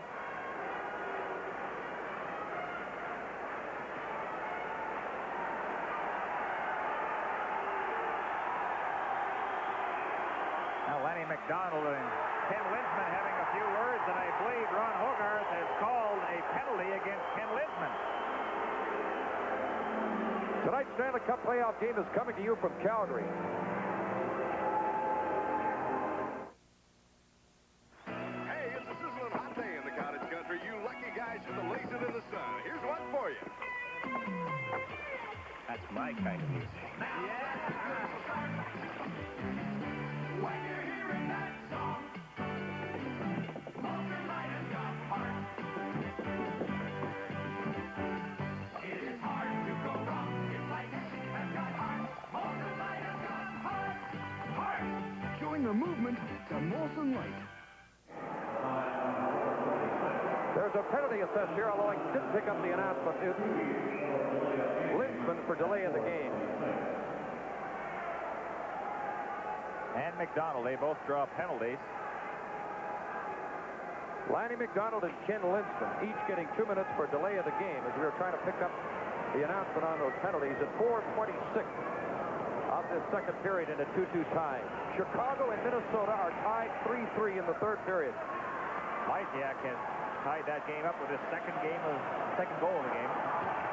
Here it's a 2-2 tie early in the second period. Wayne Gretzky in on Eloranta. And they're offside at the Calgary blue line. And Jim, also the Rangers lead the Islanders by a 3-0 count in the third period as Pavlich and Ruotsalainen have added to that goal by McPhee. Coach Glenn Sather finds his team tied at 2, the toughest that the Flames have played against the Oilers, as we got a real contest going. With those penalties to Linsman McDonald for delay in the game as they were arguing and threatening to get into an altercation when there was a stoppage in play. The teams are at equal strength but 5 aside. Russell with the puck. Watched by Eric Curry, now Phil Russell, the captain of the Flames. To Yellowman, the young center off the puck. Gretzky in on Edwards. Hooked by Russell. Penalty for sure. Phil Russell for hooking Wayne Gretzky. This is Hockey Night in Canada from the Stampede Corral in Calgary. This is the best-selling 4-cylinder pickup built in North America. The small Ford Ranger. Now with a big new V6 engine. The most powerful V6 in any small pickup. More horsepower than any other truck in its class. And a bigger payload than Chevy's S10. The Ford Ranger V6. The most powerful small pickup you can buy. Tough Ford Ranger at Ford and Mercury dealers. Now keep an eye on Kerry Yellowman and the back checking and what Gretzky does to him. Eloranta probably should have been backing up the play, and it took Phil Russell a pretty good effort to come back and prevent Gretzky from getting a shot on net, but he was called on the hooking call. So again, the Oilers will enjoy this 4-on-3 situation. That's right. It's crucial because there's lots of room to skate. The shot by Gretzky deflects wide. Lots of room for those skaters. Gretzky right in front. Puck poked loose. Messier going after. Reinhardt goes into checking. Messier controlling the puck. Coffey along the blue line. Coffey. Passing. Huddy's shot kicked away and the puck flies out. Now good position by goaltender Don Edwards on that shot by Huddy. Coffey, Huddy, Gretzky, and Messier out there for Edmonton. Huddy bringing it in. Checked by Conroy. Coffey in the slot. Shot blocked. Gretzky in front, backhanded. Scramble, and Edwards covers up the puck. And now here's Steve Armitage. This is the Stanley Cup update from Buffalo in the final seconds of this Game 4 from the auditorium. At this point, Boston have a big 6-2 lead. Rick Middleton, really the story for the Boston Bruins in Game 4. He had a couple of goals and set up a couple more. It was all Boston completely outplaying the Sabres. They win it by a score of 6-2. They now lead that series 3-1 as they congratulate Pete Peters and head back to Boston.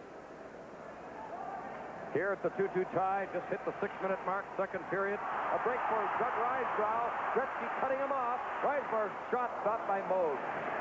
Gretzky skating miles up there tonight. Messier in on Conroy and Reinhart. Puck goes loose. Cleared out by Risebrough. The penalties to Linsman and McDonald just about over. Messier right in. Turned around. Reinhart gets the puck. Reinhart's on the ice most of the time. Risebrough and Reinhart coming in. Reinhart with the puck. Jamie Hislop to Reinhart. Tied up in the corner by Curry. Linsman, who just came out of the penalty box, comes down the ice. Oilers still in the power play. Drop pass to Lindstrom. Gretzky shot on the sharp angle. Kicked out to Edwards. Look how long Gretzky's shift is. He's finally coming to the bench. He's out there for a couple of minutes at least. Well, that isn't anything new for Wayne Gretzky. Sometimes he's out there 3 and 4 minutes at a time. 8 seconds left in the power play. Dunn cleared the puck, but not out. Hislop brings it out. Now Calgary comes back to full strength as you see Russell coming out of the penalty box. Cote clears the puck off the boards and gets it out. Dunn chasing the puck. Edwards comes up to help him out. Meredith. Hard pass, misses Hislop. Fogelin chasing the puck. Icing called on Calgary. With a score, Calgary 2, Edmonton 2. This is Stanley Cup 83.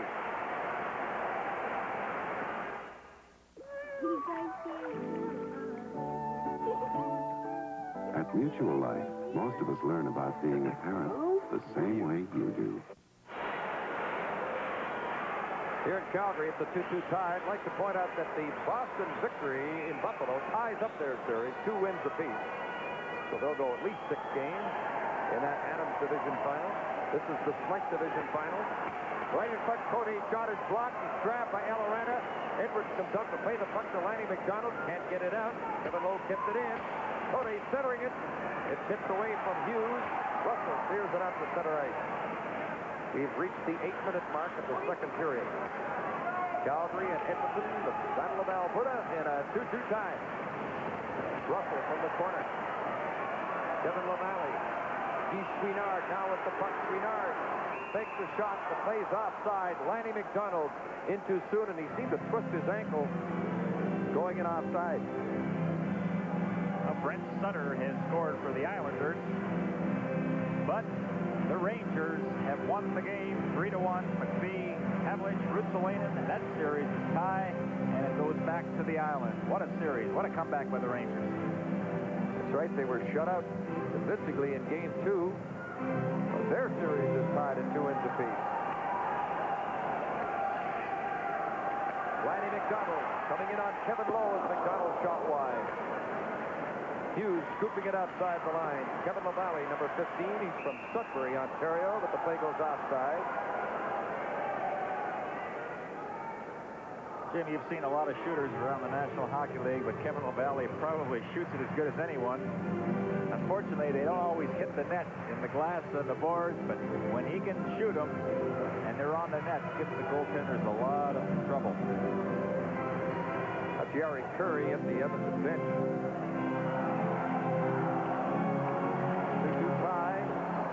Chouinard gets control of the puck. Trying to get it to McDonald. Lowe chasing the puck. LaValle goes into forecheck. Hughes tips it to Lee Fogelman. Nice pass brought in. Cote to Hunter. Dave Hunter's shot hit Aloranda. Hunter back in the net. Taken to the ice by Aloranda. McDonald is bumped. Then he pushed Cote to the side. Loose puck in front. LaValle bumped by Hughes. Into the boards in the collision, but bounces right up to the puck. Dave Hunter. Lee Fogelman, slap shot. Tip Chouinard 6. Lanny McDonald coming to center with Keith Chouinard, but they leave the puck behind. Dave Hunter takes possession. Low. Through the middle. Dumping it into our line change. We played 9.5 minutes. Second period, 2-2 tie. All the goals in the first period. Lanny McDonald lost it to Gretzky. He shot or stopped. Another great steal by Gretzky. He's having an excellent game.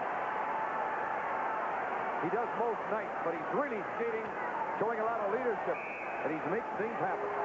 A lot of people say Wayne Gretzky can't forecheck. Well, there's a good example of it. It's Lanny McDonald trying to carry that puck out of his own zone. Watch this by Gretzky. Just strips the puck away from him, and again gets that excellent shot on net. Oh, good save by goaltender Don Edwards, and then puck's in the corner, and there's Gretzky right beside him again doing that forechecking. Greg backhands it in front. Reinhardt, a long breakaway pass for Kent Nielsen. Tipped off his stick, and John Jackson knocks the puck to the corner. Jackson with a good effort to get back on Nielsen. Calgary likes to do that long pass. Gretzky in on Reinhardt. Gretzky faked the shot, took the shot, went wide as it tipped off. Reinhardt did a good job defending on that dangerous one-on-one. Gretzky from the corner. Pinned by Jackson. Jimmy Jackson took him to the ice. Reinhardt to Kent Nielsen. In on Don Jackson. Rysbrough from the corner. Tried to center it. Reinhardt took a whack at it. Kent Nielsen just missed it in front. Don Jackson goes to the puck. Gretzky can't pick it up. Gary Curry reaching for it. Shoots it in. 9.5 minutes left. Second period. Edwards gets caught out of the net. But his teammates recover possession. Reinhardt. I heard you call that name a lot tonight. Now to Nielsen. To Bridgman. Huddy hustles to the puck. To Gary Curry. Now Coffey. Band on his pass.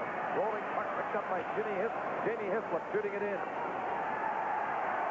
Huddy getting the puck. Now Ken Linsman. Glenn Anderson is number 9 for the Oilers. But they're offside at the Calgary blue line. Hockey Night in Canada will continue in a moment.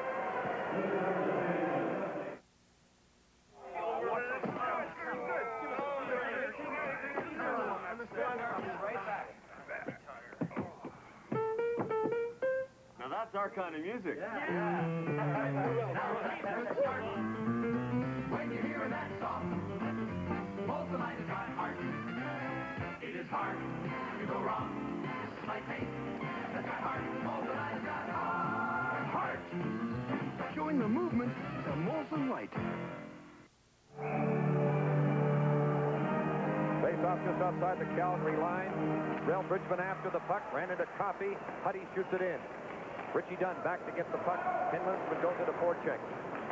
Dunn hard pass off the boards. Gets away from Hislop. Huddy to Coffey.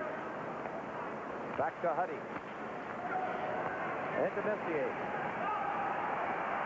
Messier going for the net. Centering it. Tip behind the goal. Hislop, number 17 for the Flames. Formerly with Quebec, obtained in the Van Bouchard trade. Meredith to Bridgman. Bridgman right in. And Moog made the save on the short side. And the crowd thought there could have been a penalty when Bridgman was moving in. Dunn cleared the puck out as the play is called as a high stick knocked the puck out of the air. Well, the fans certainly don't like it as Bridgman seemed to be home free. But Bob Johnson, coach of the Flames, has to be very encouraged the way his team has responded to the challenge tonight. They have played their hearts out and have applied the body. Here's a good check by Kevin LaValle. Johnson had talked about it, that they had to be physical against the Edmonton Oilers tonight. They have done a lot more of it. That's why they're in this hockey game. Eloranta to Russell. Almost lost it at the blue line. Tim Hunter. Kevin LaValle shot. Off the target as Moog went for the puck. Don Nussbauer, number 26, the former Hartford Whalers from Prince George, British Columbia. His first appearance in the series. Yellowman lost his helmet, but hauled down by Lee Fogelin, and he's going to get a penalty. And the Flames will have the man advantage. Live from Calgary, the Stanley Cup playoffs.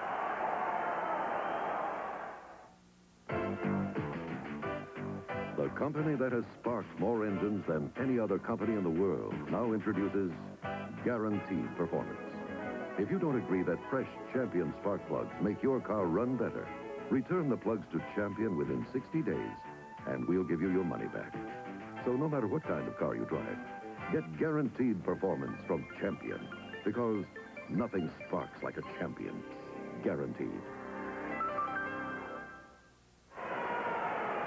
Now, some excellent puck pursuit by Kerry Yellowman will result in a penalty to Lee Fogelin of the Edmonton Oilers. So the Flames will be on the power play. Hooking is the infraction. 12:09 is the time in this second period. Calgary's third power play opportunity. They scored a power play goal when the Oilers were 2 men short early in the game. That was the first goal of the game, scored by Reinhart. Chouinard is number 7 at the point. Reinhart shoots.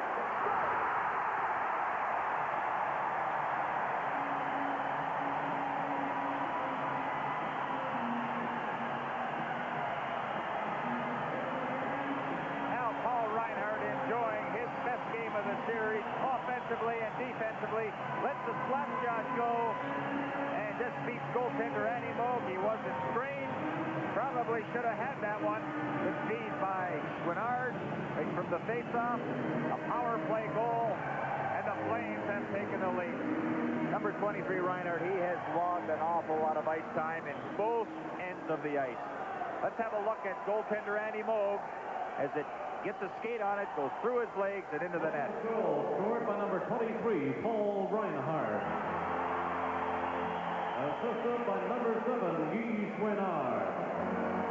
A power play goal, the time 12:17. One assist by Chouinard. Calgary now leads 3-2. They're back in the lead for the third time in the game. They led 1-0, they led 2-1, they now lead 3-2. Yellowman. Kevin LaValle in on Gregg. Randy Gregg took him out. LaValle, Jackson with a good hit. And the crowd responds. And sometimes it takes a body check to get reaction from a team in a crowd. And that time the big hit by Kevin LaValle on Don Jackson did just that. Now Bob Jansen did not dress LaValle in game 3. So you either sulk when you sat out or you come back with reckless abandon. So at least Kevin LaValle has come back and thrown his weight around. And in this period, 2 excellent hits. But Reinhart has been a scoring machine as far as the Calgary Flames are concerned. He now has 6 of the 9 goals that the Flames have scored. And you remember the first period, he had 2 collisions that resulted in being shaken up and stayed on the ice. Right now they have Eloranta and Russell on defense. Howie, let's have another look at that goal by Reinhart. A great pass by Chouinard. Look at there. Catches 2 of the top fellas on the box, and Reinhart's able to move in, get a better angle, and put the shot between Moog's legs. Just a super pass by Chouinard. But after looking at that from the high camera position, goaltender Annie Moog should have made that save because it was a shot from well out. Wasn't screened on the play, just blew the shot. 7 minutes left, second period. Calgary 3, Edmonton 2. The Flames battling to stay alive in the Stanley Cup playoffs. Coffey back for the puck, took a hit in the corner as Bridgman took him out. But here comes Lindstrom. Lindstrom is with him. The drop pass picked up Messier right inside it, went off of Willie Lindstrom's skate. Bridgman couldn't pick up the pass. Coffey and Huddy on defense for Edmonton. Willie Lindstrom, the former Winnipeg Jet, shooting the puck in. Jamie Hislop from back of his goal. This is the check from Lindstrom. Hislop coming out, fights his way to center ice. Ran into the linesman, Ron Finn. That was the end of the line. Bridgman gets the puck. Now Coffey takes over. Bridgman checking him, grabs him. They both go to the ice. Bridgman, I think, is going to get a penalty. In comes Charlie Huddy. Shoot! Hit the post. Huddy hit the goal post. Mel Bridgman will get the penalty. And the Oilers will go on the power play. Jim, this is one of the few times that the Flames have been able to keep Paul Coffey from skating the puck out of his own zone, but Mel Bridgman will get the penalty on the call. Let's have a look at it as Paul Coffey will get a hold of that puck, ready to skate it out of his own zone, and Bridgman all over him and finally decides to tackle him. No question on that call. No doubt about it. And, of course, on the delayed call, the Oilers carry the puck down and rip that one off the goalpost. Charlie Huddy taking that hard shot. There's Mel Bridgman. He was the very first player drafted in 1975. Very first in the amateur draft taken by Philadelphia. Played his junior in Victoria. Although born in Ontario. And there's Wayne Gretzky lining up for a face-off on the power play. The Oilers are 1 for 3 with a man advantage tonight. And they trail 3 goals to 2, and there'll be pressure now on Don Edwards. Conroy to Reinhardt. Curry moves to check in. Hislop got the puck out. Here comes Kent Nielsen. Kent Nielsen. Shot stopped by Mose. Hislop shoots right on. Rebound. Another chance. Nielsen shoots. And Mose has to cover up the puck. Now the Flames are taking a page of the Oilers' playbook as far as penalty killing role and getting some glorious scoring opportunities. Some excellent work by Jamie Hislop. And immediately Kent Nielsen cuts to the center ice of the area, cuts to the inside, gets that good shot on net. But Hislop followed up. Now look at the penetration and the opportunity to put that puck in. Good work by Nielsen and Jamie Hislop in a penalty killing role, and also trying to score a shorthanded goal. Curry to Coffey. Coffey brings it in. Passing it off for Anderson. Tipped away by Hislop. Curry with the puck. Huddy has to chase it. In goes Kent Nielsen to check. Glenn Anderson back of the net to Charlie Huddy.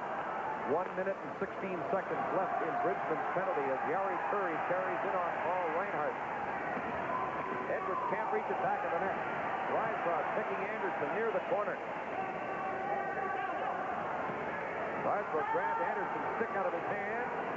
Huddy keeps the puck in. Out of the corner, Gretzky. It deflects across, and Curry controls it near the corner. Gretzky, after the puck can't get it, is cleared out by Greg Meredith. 47 seconds left in Bridgman's penalty. 4:50 left. Second period. The score is 3-2 for Calgary. They've taken the lead 3 times in the game as Mark Messier dances in on Phil Russell. Shot. Edwards had trouble with it and barely held it out.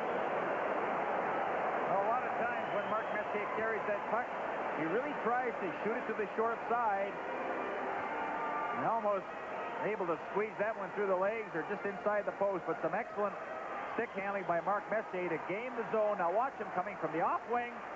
Tries to shoot it through Phil Russell with a screen, and Edwards just got a piece of it between his skates and was able to hang on. The score is still tied in Minnesota. There are 6 minutes left in that contest. Perhaps sudden death overtime.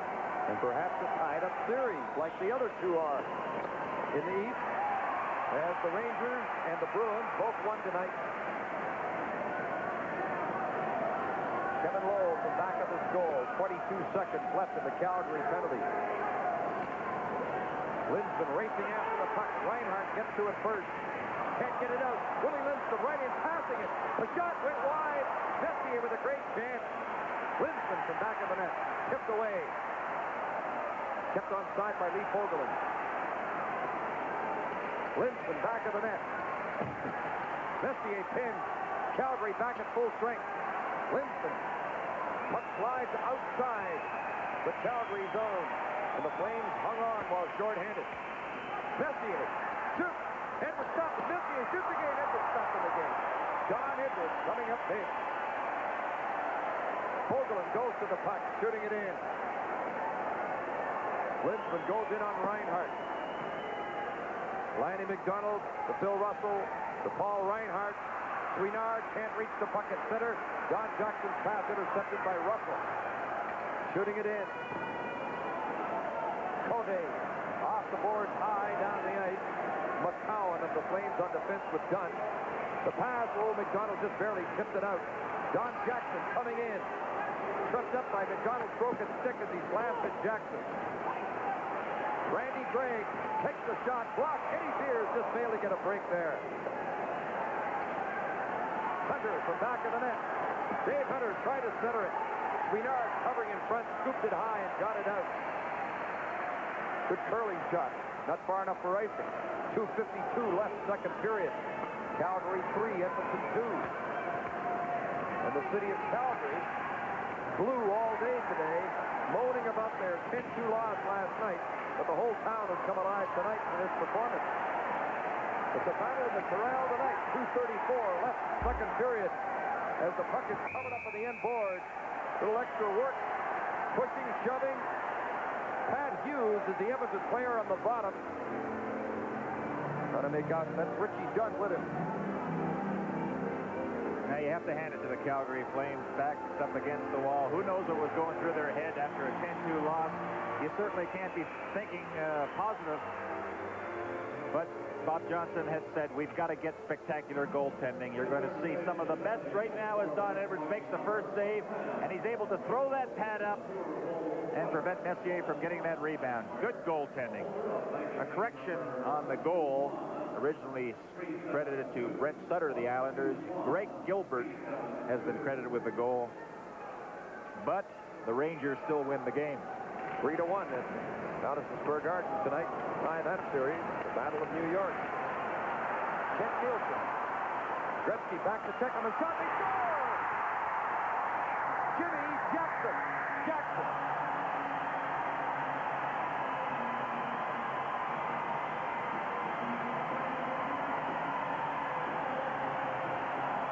Well, we've always said that Kent Nielsen can make plays, the give and go. Now watch Nielsen stop in one motion, feed it to Jackson. Now Jackson is playing on his off wing. He's in perfect position to release that shot. He doesn't hesitate. He's just trying to get it on the net. Beats goaltender Andy Moe. Well executed, and the Flames ahead 4-2. Assisted by number 14, Kent Nielsen. And number 8, Doug Risebrow. The time is 7:40. Assist to Nielsen and Risebrow on Jackson's second goal of the playoffs. 4, Edmonton 2. Glenn Anderson coming in. There's Murray in front. The backhand of Anderson went high. Nielsen racing for the puck. Can't get a stick on it. Anderson puts it in. Nielsen missed it at center ice. Wayne Gretzky with a goal and an assist tonight. Failed to penetrate the defense. Kent Nielsen weaving around at center. Doug Risebrow shoots. Missed the net. 1:35 left in the period as the puck bounces. Edwards had trouble and covered it up as the puck bounced off his pad. Well, Jackson scoring a goal. He also was not in the lineup in Game 3. He has responded. And the fans, I think the fans have really given the Calgary Flames a lift. They are making a lot of noise in the corral tonight. But what a super play by number 8, Doug Risebrow. Just slips it through to Kent Nielsen. Now watch Jackson. He moves away. Defenseman not able to pick him up, and being a right-hand shot, just unloaded that one. Andy Moak never had a chance to move. That's the reason, as soon as it hits your stick, you try to get that shot on net. A minute and a half left in the second period. Calgary leading 4-2. At this time, I'd like to pass along our special hello to all hospital patients and shut-ins. For fans who can't get out to hockey games, hope you're enjoying this one from Calgary tonight on Hockey Night in Canada. And, of course, you will see a playoff game Wednesday night. We're not sure where from. It might be Edmonton. The puck is cleared back into Oiler territory. Don Jackson back for the puck, and icing is called on the Flames. But knowing the explosive scoring power of the Oilers, the Calgary Flames know very well this game is far from over. Oh, you're absolutely right. And Glenn Sather knows the same thing, that he has a lot of offensive power. Gretzky, Curry, Anderson. I mean, you just go right down the list. They're all capable of beating a player in a one-on-one. Oilers have to be the best team as far as one-on-one situations are concerned. So the Flames have their work cut out for them. And I think it's important, this last 1 minute and 22 seconds, they want that 2-goal lead going into the third period. Bridgman and Linsman on this faceoff, and Ron Finn has a conversation. And Mel Bridgman argues with the veteran linesman, and Linsman and Bridgman are both waved out. So Reinhardt and Messier will face off. Meredith moved offside. Lindstrom winds up and shoots. Edwards made the save, and Messier crashed into him. Randy Gregg. Pass knocked down by Jamie Hislop to Mel Bridgman. Looking in front. Conroy shoots. Missed. And the shot bouncing off the boards. Here's a breakaway opportunity for Ken Lindstrom. Edwards went out of the net. Lindstrom shoots. And Reinhardt comes back to save a goal. Edwards scrambles back in. He's without his goal stick. Reinhardt with a big play. Offside called at the blue line. Boy, Jim, that's a hit-and-miss situation when a goaltender comes out. You have to make sure that you're going to make contact. That's the decision the goaltender makes. Well, Don Edwards lost this one. It looked like a sure goal as Lindstrom picks it up, sliding towards that crease area. I don't think it would have went in, but Reinhardt, great hustle to come back and keep that one from going here in the crease area or in the goal. Well, a little mix-up after the whistle. The game at the Met Center in Bloomington, Minnesota is now going into overtime. Chicago and Minnesota in a 3-3 tie. And there's going to be some penalties assessed here by the looks of things as Ron Hogarth. At least the penalty box is swung open, and now Mark Messier is going over there, but not going in. Now they're going to the dressing room. Messier of the Oilers and Meredith of the Flames, both penalized with 51 seconds left in the period. There goes Meredith.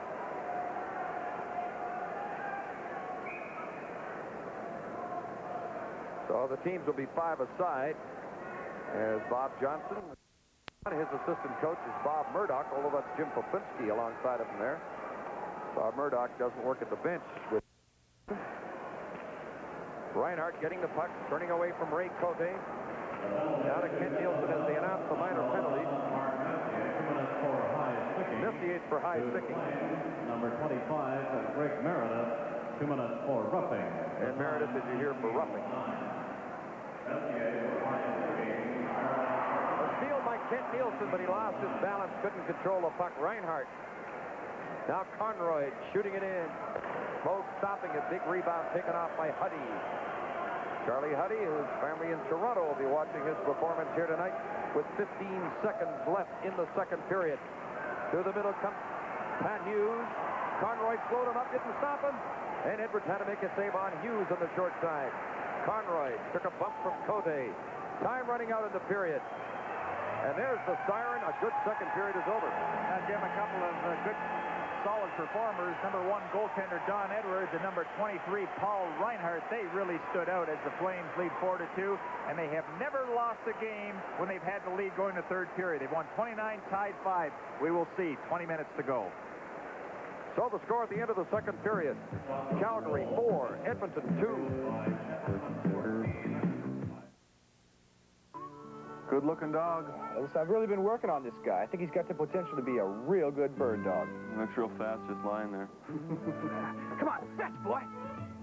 That's fast, Phil. Keep on getting together. You keep on having your fun. Hey, I said he had potential. Why don't you train the cat? Phil, that dog's dead. Keep on stringing your ex. Keeps on, keeps on, keeps on tasting great.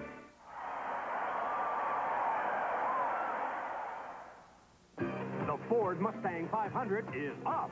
$500 off special value appearance packages on 83 Mustangs. Pace-setting exterior and interior options like flip-up roofs. On Mustang GT, you get sport seats, leather-wrapped steering wheel, and the TR suspension package. On other Mustangs, you get cloth seats, turbine wheel covers, and special two-tone paint. The Ford Mustang 500 is off. $500 off Mustang special value appearance packages. See your Ford dealer for details.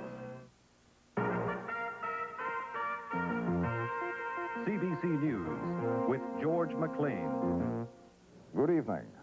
The opposition is calling for the resignation of Mark Lalonde over a leak of tomorrow's budget. Here's Peter Mansbridge. It was at this morning photo opportunity of Lalonde and his budget that the details were literally revealed. The finance minister was just posing for the standard before budget pictures. But one camera got a lot more than Lalonde likely intended. This shot tells of a $4.6 billion job creation and stimulation package. Also, a proposed deficit of $31.2 billion. The opposition is outraged and wants Lalonde's resignation. a shocking budget leak of major proportions, the like of which we have never seen in this country. It really makes a mockery out of this whole element of secrecy as we go into the budget. And the question is, does it not throw the whole budget into some question? Tonight, Lalonde talked to the Prime Minister and huddled with advisors, but he won't be making any public statements until tomorrow, Budget Day. Peter Mansbridge, CBC News, Ottawa. In other news, Ronald Reagan says American peace efforts will continue in the Middle East in spite of the bombing of the U.S. Embassy in Beirut. At least 33 people have been killed in the blast. Lech Wałęsa was picked up again today by the Polish police. They held him for questioning for nearly 9 hours and ordered him back for more tomorrow. Most Canadian banks have dropped their prime interest rates to 11%. That's down half a percentage point.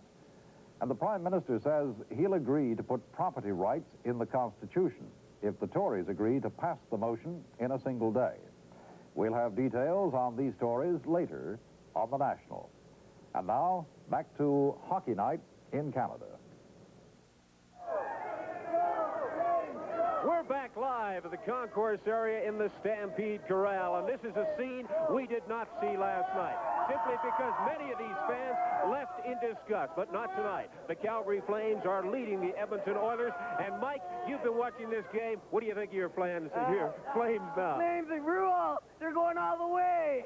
What do you think was the difference in that period, Mike? Well, the Flames are shooting it in, and they're going after and hitting them. Okay, sir, you've been watching this game. What do you think of your Calgary Flames? The Flames are coming back. I got all the confidence in them. They're going to make it. They're going to beat them 3 straight and 4 straight, and they're going to come back and win the Stanley Cup. Okay, sir, you come on over here. You've got a pair of crutches on. After they lost 10-2 last night, what did you think of the Calgary Flames? Did you think they had a chance at all? I really wondered about it last night, but I think they got a good chance at it tonight. Why? What are they doing differently? Where have they improved? They're hitting the body, they're taking them out, and they seem to have it together tonight. Okay, sir, you're hiding in behind there. Perhaps we can get you in front of the camera. What do you think of the Calgary Flames now? Flames in 4 now. They're really playing well. What are they doing differently? They're hitting them. They're hitting them really well. Did you write them off after they lost 10-2? Yeah, I didn't feel too good about it, but I'm confident they can come back. I think a lot of fans here must have sore ankles from jumping on and off the bandwagon. I agree with that? Yeah. Okay, let's move back here. What do you think of the Calgary Flames? They're number 1. You think they're playing much better tonight? Yeah. They're gonna knock out the Oilers? Yeah. Okay, as you can see, the Calgary Flame fans are in a very joyous and festive mood here. They really think that their team can come back. Coming up next, the Hockey Legends. Hockey Night in Canada continues in just a moment.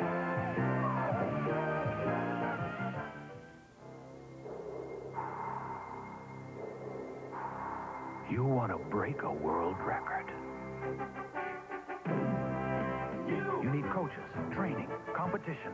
So we're funding SO Swim Canada, supporting swim clubs, encouraging skills. Now good swimmers can get better, maybe the world's best. Canada.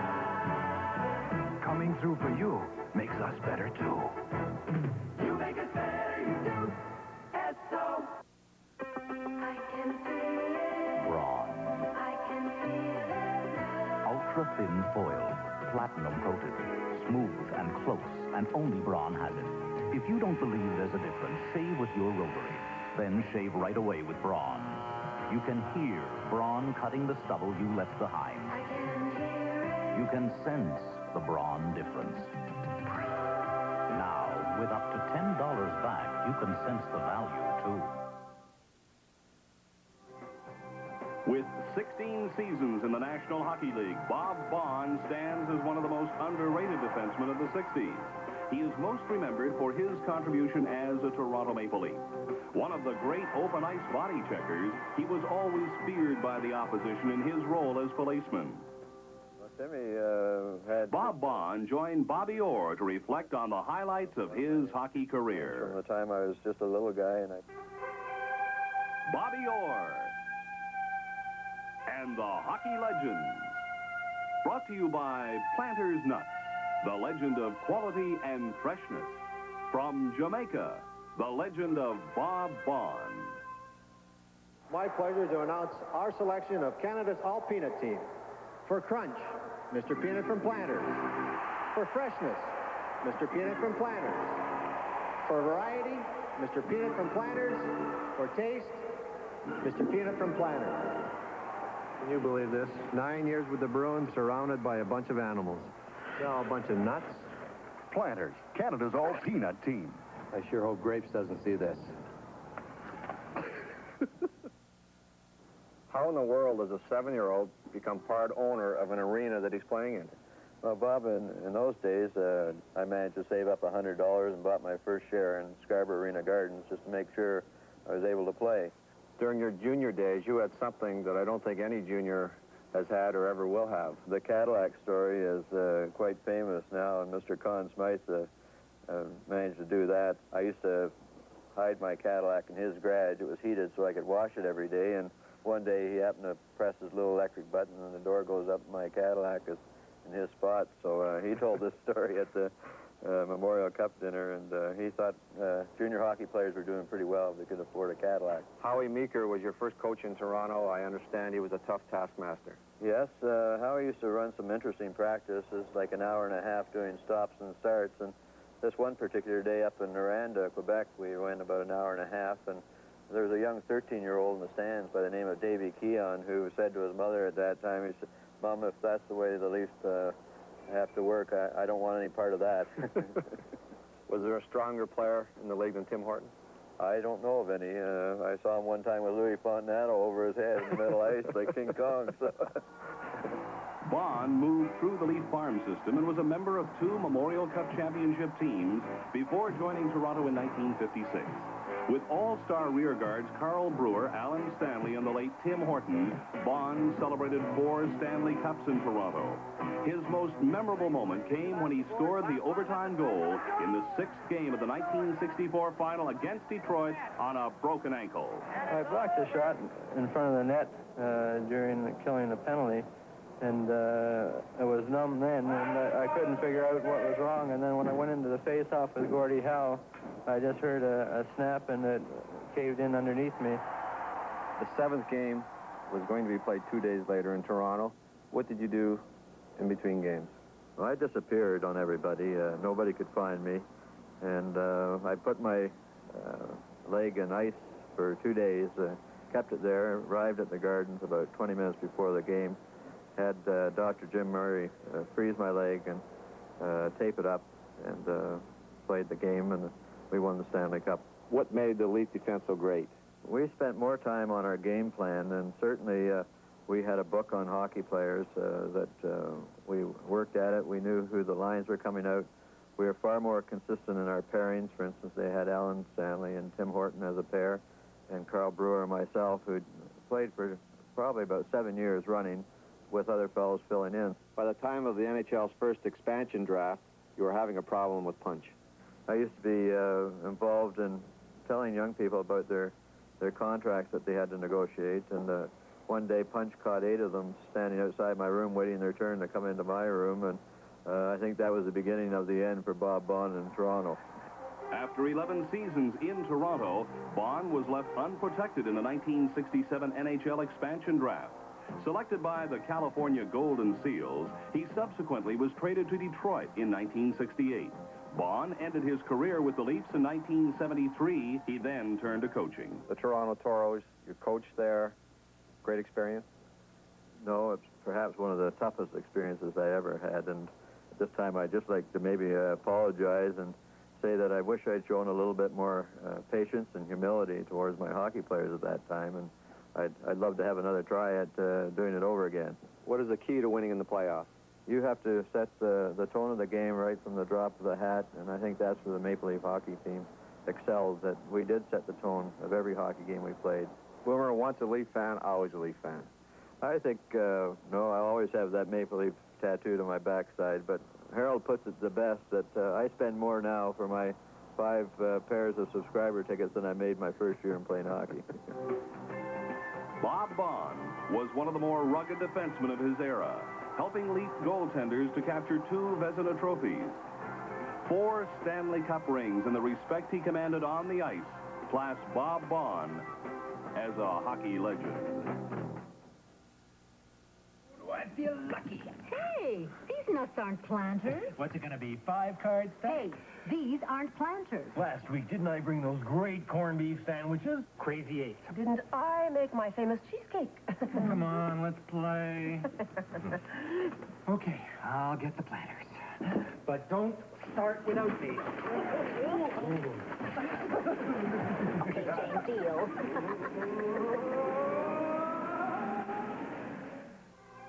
Bobby Orr and the Hockey Legends was brought to you by Planters Nuts, the legend of quality and freshness. One of the all-time greats along the blue line, Bobby Baughan. And coming up next, one of Bobby's old coaches with the highlights, Howie Meeker. We'll return with the Stanley Cup playoffs in just a moment. At Ford of Canada, there's a new team spirit at work. You got a #1 car, and that's what Ford's all about, making #1 cars. As a woman working at Ford, I have a little other insight that man can't see. The steering column and the dash itself. All right, the steering column is located by what we call a wide brace to the firewall. Better and better, see what we've done at Ford. Quality is job one. Yelling with people who have talent is good. Yelling through the stupid.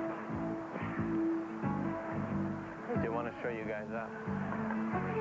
Hey, Louie, how's it going? Oh, it's going good, good. Hey, Louie, watering these doesn't make them grow. Hey, you're kidding. Who is that? Ah, my sister. Sister. We got to get going. I told Mr. C we'd be there at 2. Tools. Oh, Tool. That's not his sister. See if it swings. Good work. Good, huh? With Jim when you need him. Hey, look what I found in Mrs. C's garage. You hear the voices now. Time for tea and cookies. All right, Miss You keep on getting together. You keep on having your fun. Hey, maybe I should become a teenage idol. You're kidding. Don't give up your day job. Keep on drinking your ex-car. Keeps on tasting great. The value of the Canadian dollar, the health of our economy. What shape are we in? What's in store? See Budget 83, a CBC News special live Tuesday. Paul Reinhardt with his 6th goal of the playoffs, and Jim Jackson scoring for the Calgary Flames. They lead 4-2 after 2. Howie Meeker, I thought goaltending was a difference in that period for the Flames. Don Edwards, outstanding. Well, to win a playoff game in the National Hockey League playoffs, you certainly have to get good goaltending, and Don Edwards finds the pressure on Paul Reinhardt, and Paul tried to get this puck up in the air and off the boards, and it was intercepted. There's a 3-on-1 deal. There's Mark Messier, who had a field day last night, eyeball to eyeball with Edwards, and Edwards made the big save. That helped. Score still 2-2. Kent Nielsen. You know, there's signs of the Oilers playing satisfied. Nielsen gets the first shot, and look at the defenseman. Instead of taking Nielsen, he goes fishing for the puck. No way in the world that can happen. Let it go from there, guys. Roll her from there. Okay. Calgary player gets to the rebound. Now look in front of the net. Everybody's fishing. Nobody's taking the man. That's not a winning Edmonton Oiler Hockey Club. Look at Nielsen standing there of all people getting 4 cracks at it. Ha! They're playing happy. Right? To be picked. The Jackson goal. Watch this cute little pass by Riseborough. Oh, right on Nielsen's stick again. And here it's a 2-on-1. Excellent pass. Jackson doesn't take any time at all on the stick and into the net. But certainly Jackson shouldn't have been home free. He just was forgotten all about. And that's, you start, your wings are wandering into center ice. The wings are not picking up their man. The wings are on the offensive side of their checker. Goals like that go in. Howie, unless I miss my guess, there's no way Calgary can sit on that 2-goal lead. That's what you're saying if you're Bob Johnson. Oh, I'll tell you, they have to dump it in, continue to take the man all over the rink. I thought for a few minutes with the score tied 2-2, I had a couple of highlights upstairs where the Calgary Flames were not taking the man through center ice. They were continually getting beaten, and all of a sudden it was switched around. They started taking the man again. Okay, what do the Oilers have to do to get back into this game? It sounds funny, but I'm saying it. What do the Oilers have to do to get back into it? Well, they're trying to carry the puck too much. They have to shoot it in and go in and get possession of it. Now it's just a case of who's going to go in and do the forechecking the best and come up with that puck, and whoever gets the best goaltending. I think Edwards has to play the best period of hockey of his life. Okay, Howie, we're going to show you some highlights now from the Minnesota North Star Chicago Blackhawks series. They are in overtime, but we've got highlights. Let's take a look right now. In these highlights from Sports Vision, Minnesota in white got the only goal of the first period on Brian Bellows' tip-in of Bobby Smith's drive. The North Stars took a 2-0 lead early in the second period on Craig Hartsburg's power play drive past Tony Esposito. Midway through the second period, Brad Maxwell took Bellows' lead and ripped a bullet past Esposito for a 3-0 Minnesota edge. But Chicago fought back. Doug Crossman's drive was converted on the rebound by Tom Lysiak for a power play goal. The Blackhawks trailed 3-2 after 2. Then early in the third period, Lysiak pounced on Darryl Sutter's rebound as the Blackhawks moved into a 3-3 tie, forcing the first overtime of the series. Jeff Davis for NBC News. And here at the Stampede Corral in Calgary, going to the third period, the Flames lead the Edmonton Oilers 4-2. And you know, Mark Messier had 5 shots on goal in the second period, Gary Dornhofer. Yes, he did. And there's Meredith in the penalty box along with Messier. You know, the Oilers also have not lost this year when they've had a lead going to the third period. They've won 42 and tied 5. Calgary Flames have won 29 and tied 5. Well, we'll just have to wait and see what happens, but I agree with Howie. You sit on the lead against the Oilers, you will pay the price. Jamie Hislop going to the puck, bringing it in on Kevin Lowe. Conroy going in with Fogelin after him. Hislop, the back of the net, checked by Lowe. Gretzky goes to the puck. Wayne Gretzky taken off the puck by Hislop. Conroy to Nielsen, in on Lowe, who took him out. The teams are 5 aside. 37 seconds left in the penalties to Messier and Meredith. The score 4-2 for Calgary. It was 2-2 at the end of the first period. Reinhardt's second goal of the game, and the goal by Jimmy Jackson has the Flames up by 2 as Nielsen dumps it in. It came out in front, and Reinhardt just couldn't get his stick on it, and Reinhardt really hustled. Well, there's that lively boards that we were talking about, and if you're a full flight, you have an excellent opportunity of picking up that puck.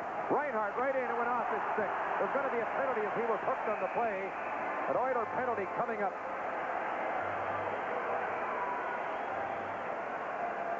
From the Stampede Corral in Calgary, this is Stanley Cup 83 on CBC. Somebody hears he's got a problem. Somebody's worried about his dough. Somebody hopes it's nothing major. I know where to go. Somebody come to Speedy. A clamp. A simple clamp. And they didn't even charge me. Speedy took me straight to the problem and not to the cleaners. Hey, somebody, Speedy. Come to Speedy, click to go. Hey, somebody, Speedy. Come to Speedy, click to go. Now, the penalty box area is open. We're still waiting for a player to skate over there. We'll pick it up as Paul Reinhardt was doing some excellent job of picking up that loose puck along the boards. Just good hustle by Reinhardt, and he drew that penalty. But there's quite a discussion going on with referee Ron Hogarth trying to decide who gets the penalty. I thought Lee Fogelin was the one who was going to get the penalty, but it looks like Kevin Lowe is heading to the penalty box, complaining about it right now, and I think he's going to get the gate, although I thought Fogelin was the one who had hooked Reinhardt. And look at the reaction of Kevin Lowe at the penalty box. Mark Messier there with him. There's 8 seconds left of the penalties to Messier and Meredith. Penalty to number 4, Kevin Lowe, 2 minutes for hooking. The time, 1:01. Lowe gets the gate. It almost tore it right off the boards. 1:01, the time of the penalty in this third period. Each team has had 21 minutes in penalties. And this is the 4th power play opportunity for the Flames. They're 2 for 3 with a man advantage. Tim Hunter with the puck. Hasn't played a lot tonight. Hunter moving in. Shot hit a leg. Dave Hunter, no relation to Tim, clears the puck out. Messier racing in after it as Edwards cleared it away. The Calgary power play. 23 is Reinhardt. 20 with the puck now is Eloranta. Lanny McDonald takes his pass. Hunter and Nielsen, the other 2 on the power play. McDonald ducked away from a check and lost control of the puck. Dave Hunter clears it down the ice. Pat Hughes and Dave Hunter, the penalty-killing forwards for Edmonton. Hughes goes after Eloranta. The defense for Edmonton is Randy Gregg and Don Jackson. Lanny McDonald knocked to the ice. Eloranta with the puck. Hunter goes after it. The other Hunter goes after him. And Gregg comes out with the puck. Kept in by Reinhardt. To Nielsen. Turning with the puck. To Eloranta. To Nielsen. Right in. Shoot.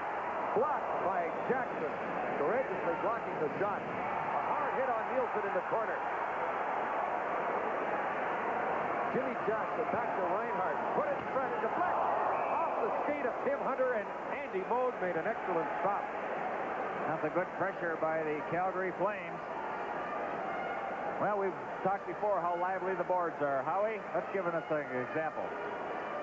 Oh, here's Kent Nielsen. He'll take the cross-ice pass and watch through the center of your screen. That's Paul Reinhardt staying onside, beating both defensemen to the puck and getting a pretty good shot on net. Excellent bank shot off the boards, and that's how you keep the puck away from the goaltender. Now, that's one thing we had talked about. What the Flames had to do is make contact in the Edmonton zone. The only way they were going to do that is dump it in when the forward or defenseman is full flight. Lanny McDonald had gone over to the player's box there. He looked to be in considerable pain, but there he is, back out in the ice again. 30 seconds left in the Calgary power play. Chouinard to Nielsen to Chouinard. The shot deflects. McDonald gets the puck. Reinhardt at the point. Tough in front of the net. There's going to be a penalty call. Another penalty against the Edmonton Oilers. Mel Bridgman was in front of the net, and he took a vicious cross-check. And now the Oilers will find themselves 2 men short. They'll be 2 men short for 16 seconds. Still no one has moved to the penalty box. And the Oilers complain to referee Hogarth, and you see Glenn Sather and complaining for the bench. Goes Mark Messier, a little unhappy right now. This team trailing 4-2 and running into penalty trouble. Still no one has gone to the penalty box. I believe it was Ken Linsman, Jim, that used the cross-check. There he goes, Ken Linsman.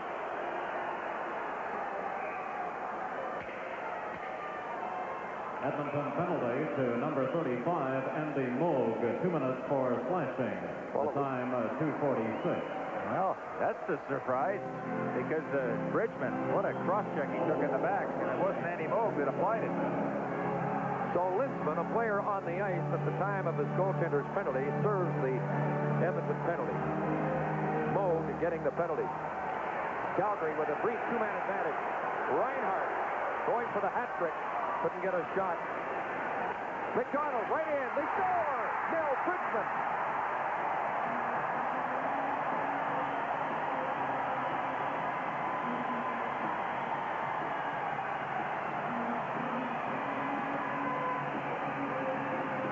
Well, the book says that when you have a 2-man advantage, you're supposed to score. Good puck control, good hockey sense by Lanny McDonald. It looked like he was going to fire the puck. Watch this. He just waited, and Bridgman, good concentration there to put that puck home, because he was checked from behind. Andy Moog in no position to make the save. The 3rd goal for Bridgman, and a 5-2 lead for Calgary. Assisted by number 9, Lanny McDonald. And number 7, Guy Chouinard. A power play goal, the time, 2:56. Edmonton were 2 men short when Bridgman scored. It's the 2nd time in the game the Flames have scored, but the Oilers 2 men short. Edmonton still short-handed. 1 man short now. Reinhardt right in. Reinhardt. Oh, the shot went off a skate to the corner. There's 1 minute and 25 seconds. Now 1 minute and 20 seconds left in Moog's minor penalty, being served by Linsman. Chouinard shoots. Just missed the net. Another shot blocked in front.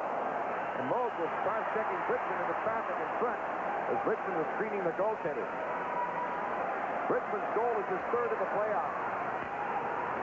Reinhardt moving in against Dave Hunter. Randy Gregg with the puck, clears it out. Well, the Flame power play was scored on 3 times last night by short-handed goals. But tonight they have scored 3 power play goals. 2 of them with the Oilers 2 men short, however. Battle for the puck in the Calgary zone with 38 seconds left in the penalty to Moog. McDonald threatened to hit Hughes, who fell, and McDonald came up with the puck. Ed Beers turning. Pass is blocked. Well checked by Hunter. Solid checker. Takes Beers to the side, and the puck is cleared in the Calgary zone. The score is 5-2 for Calgary. A vicious hit by Hughes on Lanny McDonald. Tim Hunter is there as well.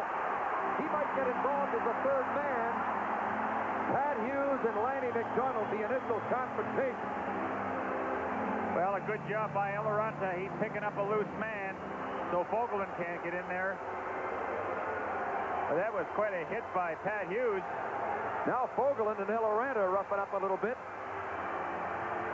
Now remember, Edmonton is short-handed in this, so they have one fewer player on the ice than Calgary. I think Hughes might have been a little upset by that time in the corner when he was sort of embarrassed, faked to the ice and fell, and he was looking for McDonald, and he really jumped him. That's the dangerous part when there is a pile-up, a lot of skates, players have their gloves off. That becomes so very dangerous. There's the pad and pencil by referee Ron Hogarth. That's Dave Hunter and Tim Hunter. Pat Hughes is being set off the ice. Oh, with 15:25 left, he's getting a lot of penalty time, or was he cut? Might have been injured in the scuffle. Now the officials try and sort it out.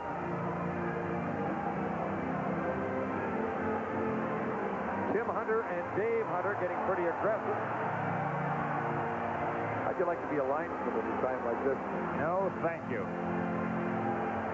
They really earn their pay. They do an excellent job in the course of a season, along with the referee. When Harry Neal, the now general manager of the Vancouver Canucks, was a linesman in the International League, he said things get rough. They'd come by and say, "We're not coming in. We're not coming in." So it stopped a lot of fights. Now Beers is getting a hold of Fogelman. We're at 4:35 of the third period with Calgary leading 5-2, and Ron Finn tries to cool off Jim, Tim Hunter. The officials talk about the three most feared words that they can say to two guys that are ready to fight. Let them go.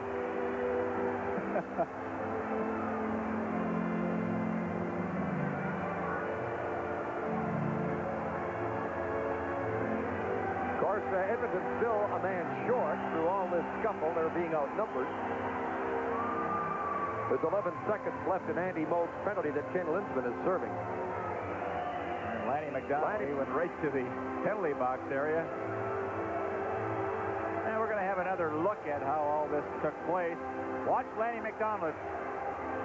And Hughes, boy, what? Is that making contact? That's a little more than a collision. That's why we're nice and safe up here in the broadcast position.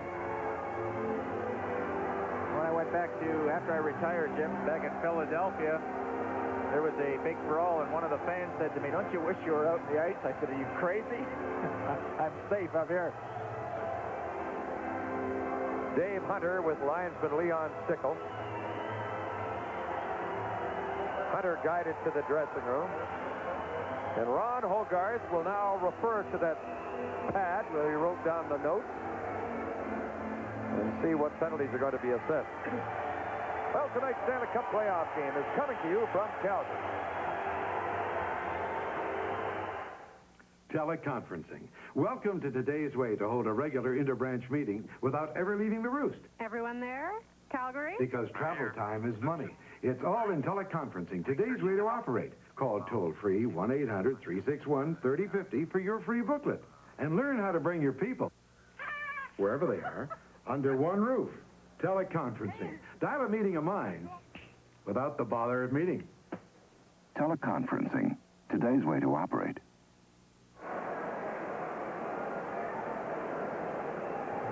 Referee Ron Hogarth sorting things up with his linesmen and the two captains now, Phil Russell and Lee Fogelman. Two veteran National Hockey League defensemen wearing the C as the team captains, trying to get the indication of what the penalties are going to be here. Certainly Pat Hughes and Lanny McDonald. And Dave Hunter of the Oilers and Tim Hunter of the Flames were sent to the dressing room, so they might be through for the night. But that's John Buckler, assistant coach to Glenn Sather, up there at the Oiler bench. Well, last night, the Flames gave up 3 shorthanded goals. Tonight, they have excelled with 3 power play goals. Let's have a look at that last one by Bridgman. Howie? Well, a great move by Yellowman out on the point. Made it all possible. Oiler defenseman comes out and makes a mistake of going down and trying to block the shot. Now, all of a sudden, it's 5-on-2. Great pass to McDonald, who's home free. He throws it across the Bridgman, but in it goes. It's pretty tough to try to go down and block a shot when you're playing 5 against 3. If you don't block that shot, you're in trouble. Well, again, we had mentioned, Jim, that when you have a 2-man advantage, especially with the talent that the Flames can throw out on a power play, they all handle the puck so well, they can shoot, they can pass, you should score. And, of course, 2 of their 3 power play goals came with Edmonton 2 men short. When you're expected to score in that situation, Don Edwards waiting for play to resume, and the captains continue to talk to Ron Hogarth, who's from Barrie, Ontario. Came into the game as 35 years of age and might be closer to 40 right now. You know, this morning, Don Edwards called me. He was my wake-up call, and we talked about last night's game, and he wasn't sure that he was playing tonight, but he said, I hope that I'm going to be the goaltender. I'm looking forward to the challenge against the Oilers. I played well against them, and I want another opportunity. And he got it, and he has responded.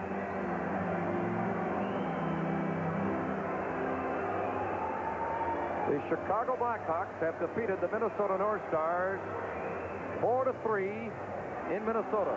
Rich Preston from Regina, Saskatchewan scored the winning goal for the Chicago Blackhawks in the 11 minutes. Didn't get the second, but 11-something of overtime. Well, they lead the series now 3-1, and they go back to Chicago Wednesday night with an opportunity of taking care of that series, and of course the Blackhawks or the North Stars will play the winner of this series right here, Edmonton and Calgary.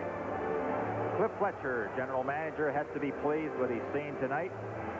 I think the true Calgary Flames have come forth because they have played some excellent games here at the Corral. In fact, their home record here in Calgary, the regular season, 21 wins, 12 losses, and 7 ties, 12th best in the league. Of course, the Oilers' road record is the very best in the NHL. 22 wins, 12 losses, and 6 ties. So the Oilers have the best road record in the league. Well, the Rangers and Islanders are all tied, and let's get some highlights from Madison Square Garden in New York. First period action, no score. The Rangers in white. Ron Duguay across the Islanders line. He sent it to George McPhee. He deflects the shot past Willem Melanson. It was 1-0 Rangers. Then in the third period, Rangers still lead 1-0. Ranger goalie Ed Mio starts the play. His pass goes to Andros Hedberg, who beats Mike McEwen. McEwen trips up Hedberg, who then feeds Mark Pavlich. Pavlich fires the low shot. 2-0, the Rangers have the lead. Minutes later, Rahal Ristolainen from the slot fires the wrist shot past Melanson. The Rangers go on to beat the Islanders 3-1 to tie the series at 2 wins apiece. This is Scott Clark reporting for NBC News. Well, good for the Rangers because they were outplayed quite badly in Long Island, and they bounced back. So Herb Brooks has his team charged up. Now it's up to Al Arbor to get his troops ready when they go back to Long Island Wednesday night.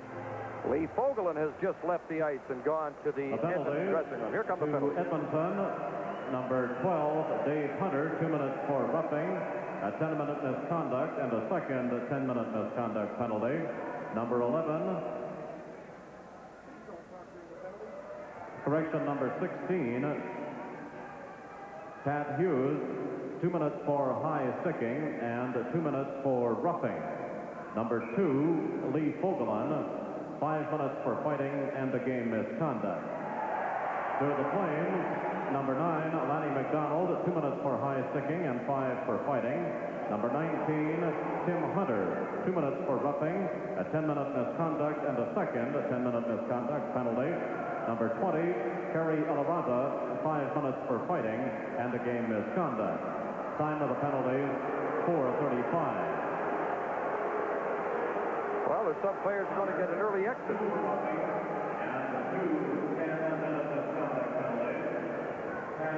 We're going to have to get a little help on those. But I'm sure you heard them all as Lanny McDonald gets 7 minutes in total. 5 for fighting and 2 for high sticking. Tim Hunter gets 2 for roughing and 2 Tim in a misconduct. And Eloranta 5 for fighting in a game misconduct. And the Edmonton penalties, Pat Hughes, who got in that initial collision with Lanny McDonald, gets a double minor, high sticking and roughing. And Dave Hunter, 2 for roughing and a couple of misconducts. And Lee Fogelin gets 5 for fighting in a game misconduct. So Eloranta, Dave Hunter, Fogelin, and Tim Hunter are through for the night. Jim, we're going to see now a 3-on-3 situation, and that is the type of hockey that the Oilers excel on. You got a lot of open ice area, not very many players out on the ice, and that's when the guys like Gretzky, Messier, Curry, and Anderson excel in. So let's keep an eye on what kind of an attack the Oilers can come up with. There's still 15 minutes and 25 seconds left in the hockey game as Kent Nielsen gets ready for a face-off against Wayne Gretzky. A lot of room to skate. The teams at 4 aside, including the goaltenders. Calgary leading 5 goals to 2. Charlie Huddy to Paul Coffey to Huddy.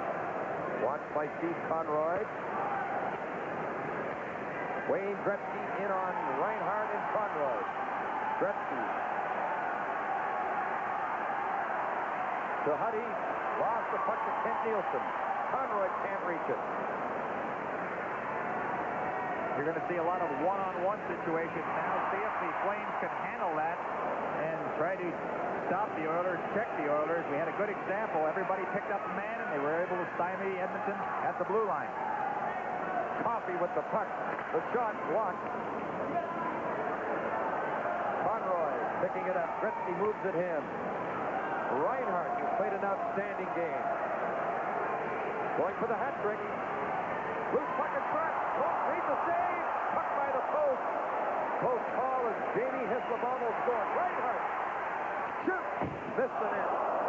Hislop. Coffey took him in the corner. Didn't knock him off the puck. Hislop still got it.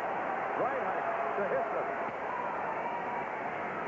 Conroy for Reinhardt, intercepted. Charlie Huddy has the puck. Gretzky couldn't quite get the pass. Conroy and Gretzky go after it. Gretzky keeps working for that puck. Conroy tying him up. Jamie Hislop gets possession. The crowd going wild in the Stampede Corral as their Flames have come to life after being down 3 games to nothing and being badly beaten last night.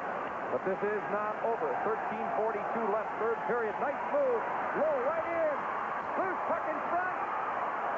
Messier centered it, intercepted by Hislop.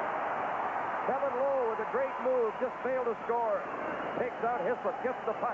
In comes Mark Messier. Messier. McCowan goes after him. Takes him off the puck. Big play by Jamie McCowan.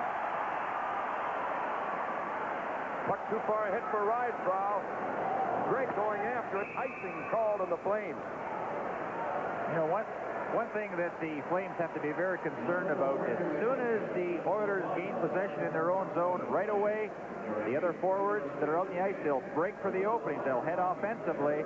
So the Flames, if they're going to drop the puck, they better be very sure that somebody is back or somebody's in a position to take that drop pass in the Oilers zone. I always like to see you move that puck ahead. Move that puck ahead. Keep puck control. The Flames don't need any more goals. They've got enough. Now they have to be able to stop the Oilers. Face off in Calgary territory. 13:10 left in the clock. And there's that great deal on the ice. An extra player has been added, so now the teams are playing 4 aside. Lindsman and Rydesbrough on the face-off. Leon Stickle waves Lindsman out, gives him an earful. Willie Lindstrom went in to take the face-off. The Flames get possession. Richie Dunn back of the net. 13 minutes left in the third period. Calgary 5, Edmonton 2. McCown dumping it in. Gregg and Rydesbrough after the puck. Rydesbrough wins the battle for the puck. Dunn shot is blocked. McCown put it to the corner to Meredith. Number 6 is Richie Dunn shooting. It's blocked. Meredith working hard, but the puck is brought up by Linsman. Linsman to Huddy. Takes the shot. Edwards makes the save. Linsman pounces on the puck. Taken out by Greg Meredith. Doug Rysbrough behind the net for Doug. Didn't see it.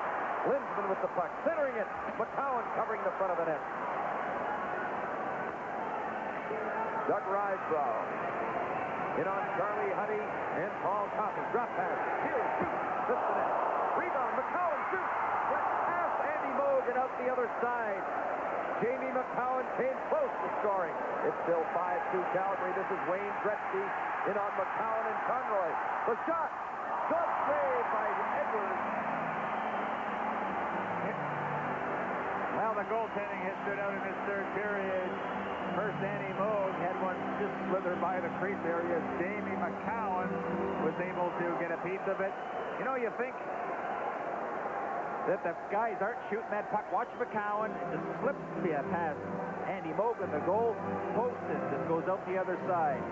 Now you look at number 99, Wayne Gretzky, at about 165, 70 pounds. I think he doesn't have a hard shot, and Edwards had to be very sharp on that one to pick that one out of the screen and make the glove save. He gets every single pound into that shot and lets it rip. Jamie Hislop off the boards for Kent Nielsen. Intercepted by Wayne Gretzky. Mark Messier in on Paul Reinhardt. Messier now gets the puck. Loses it to Nielsen. To Hislop. Brought in by Reinhardt. Checked off his stick. Gretzky turning with the puck. Messier to Coffey.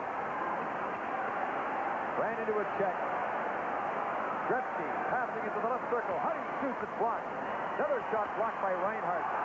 Waits for the puck. Kent Nielsen trying to get loose. Coffey with great skating. Got to the puck first. Jamie Hislop stealing the puck.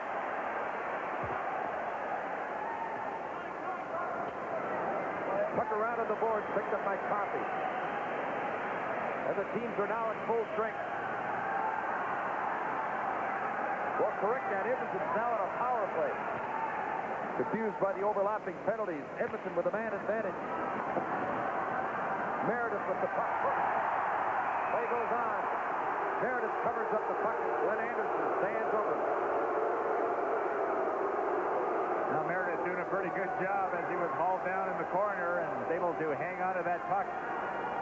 You know, that last rush by Kent Nielsen looked like he was going to have a breakaway. Showed you the speed of Paul Coffey. That's why he can gamble offensively, because he has that speed to come back and break up plays defensively.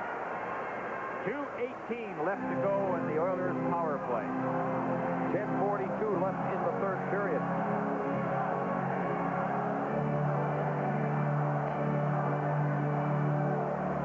Lowe getting the puck, intercepted. Mel Bridgman getting a break. Bridgman in on goal. Bouncing puck. Didn't go in. It bounces off Meredith. Now they turn the red light on. But the play goes on. The red light went on after the puck went off Meredith's skate. Anderson brings it in.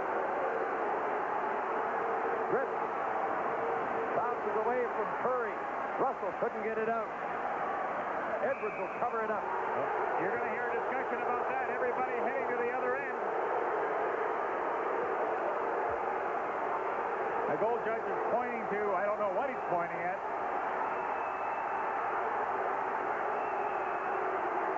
Oh, the beauty of a replay. Mel Bridgman on a breakaway, kicks it ahead. He's in pursuing Kevin Lowe. There's the shot.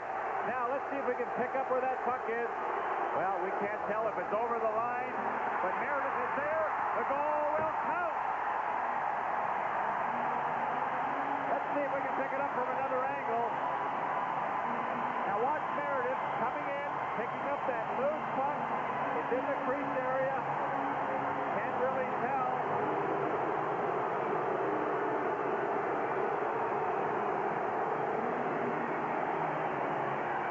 Well, you be the judge. You could never tell for sure. No. You know, the way the Oilers are arguing, I think perhaps Ron Hogarth is going to allow the goal. The red light just flicked on briefly, and then the goal judge turned it off. By the time he turned it on, the play had started back towards center ice. Wayne Gretzky arguing with Ron Hogarth. All right, watch Bridgman and Lowe and Meredith. Smart play by Meredith to follow up the play. There's the puck right along the crease area. Now we lose sight of it. And then it's... So you really can't tell. The goal judge probably had the best view of it. Or Wayne Gretzky might have had a better view of it. It was Gretzky who fished it.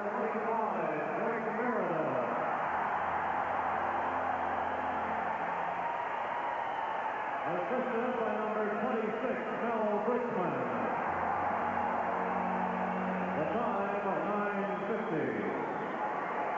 Meredith will get credited for the goal. His third in the playoffs. Bridgman on the assist. And there was quite a scramble in that crease area. And Jim, on the replay, we couldn't really tell if the puck had crossed the goal line. As you had mentioned, Gretzky was there. He was fishing at it, trying to get it out of the crease area. The goal judge had put the light on.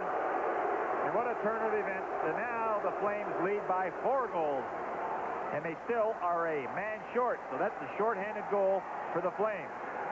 A shorthanded goal by Greg Meredith. By the way, the goal judges are from Vancouver.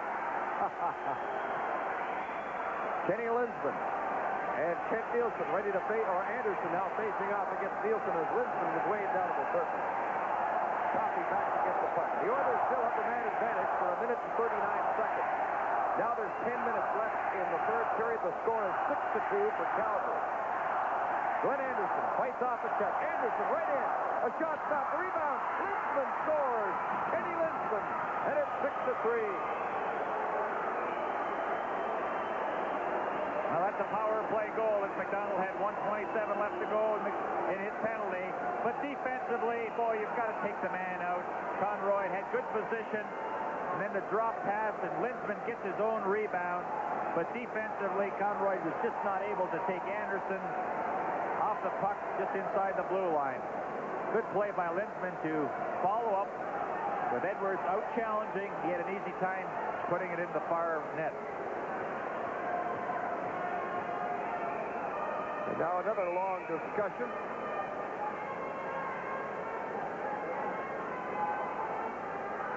And there's been a lot of discussing tonight. Glenn Sather at the Oiler bench. Now let's watch as they drop pass to Linsman from Anderson with Edwards out making the save. Linsman just picked up his own rebound. Getting the shot away before Paul Reinhart was able to try to knock that puck away. Assisted by number 9, Glenn Anderson, and number 22, Charlie Huddy. A power play goal. The time at 10:08. This is Hockey Night in Canada from the Stampede Corral in Calgary. Why don't you just buy her some perfume? No, it's not good enough. No, you know what you could do? You could get her one of those little purses that sits on the hip and has the, Oh, yeah, I've seen it. Hey, wait a second. What about one of those big purses? Get fun, getting together, keep on having your fun. Why don't you get her a dishwasher? She's already got one. Keep on, drinking your exhaust, keeps on, keeps on, keeps on tasting great. Linsman's goal assisted by Anderson and Huddy at 10:08 on a power play to make it a 6-3 hockey game. Low with the puck. And the team's at full strength now as Gretzky flips it in. Greg Meredith back for the puck. Messier took him out high and hard. Notice that Mark Messier is now playing with Gretzky. That also happened in Game 3 in the third period where Glenn Sather made that switch. Willie Lindstrom, number 19, also on the line as Messier brings it in with a nice move. Gretzky going for the net. Gretzky right in, a shot at the outside of the post. 8 minutes, 54 seconds left of the clock. They're starting to pump and bump out there now. Watch everywhere. Messier shot right on. Edwards makes the save and sweeps it aside for Reinhardt. Mel Bridgman with the puck. Lanny McDonald shoots. It deflects to Andy Moe, who sweeps it aside. Coffey coming back. Paul Coffey, but they're offside. And Coffey mixes it up with Russell.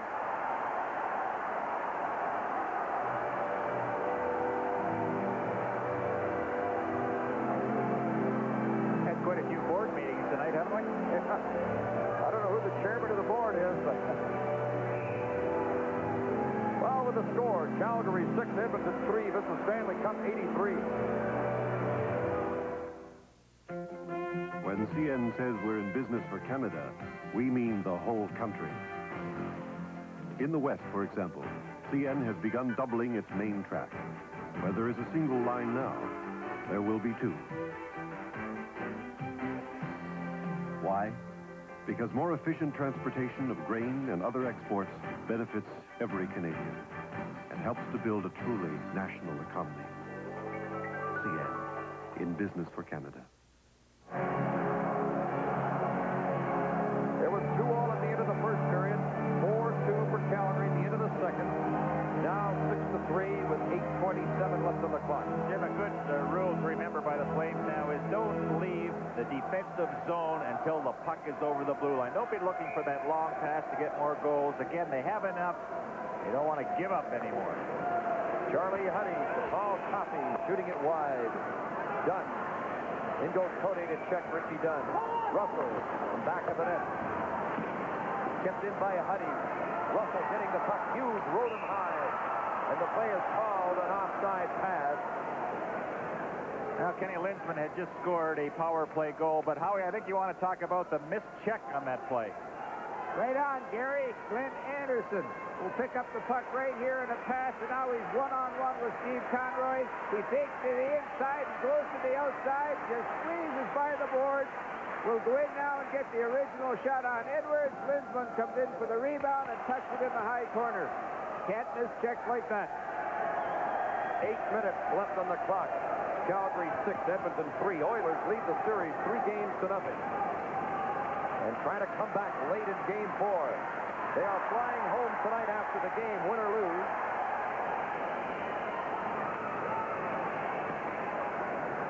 Ray Cody shooting it in. Dave Lumley hustles in on Lanny McDonald. As Lumley fell, moving in after the puck. Russell put it off the glass and out. A smart play by Russell now. Couldn't make a real good pass, so just dump it out. That is really playing good hockey in your own zone. Nobody to pass to. Just get it over that blue line. And Lanny McDonald has just dumped it in to allow a line change. Ken Lindsman coming in on Steve Conroy. Lindsman right in. Score! Kenny Lindsman. It's 6-4. Well, that's another no-no. Back in, back in. And you give an example. Everybody is back and watch. Jackson tried to make contact, but with the stick. Can't do that. And Lindsman, using that wrist shot, beats goaltender Don Edwards. Now Glenn Sather had said, what an acquisition of this hockey club, because Ken Lindsman, with his speed and with his puck handling, quickly, and all of a sudden, the Oilers are within 2.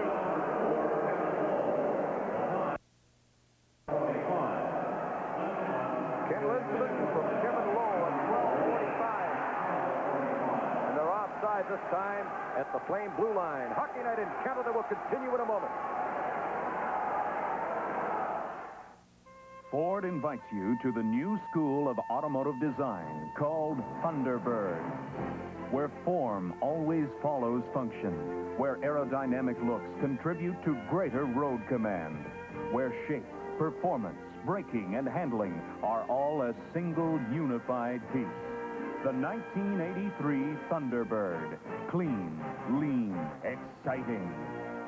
Have you driven a Ford lately? The time is so much a factor now. 7 left in the third period. Lindsman, Lindstrom, and Anderson up front for Edmonton.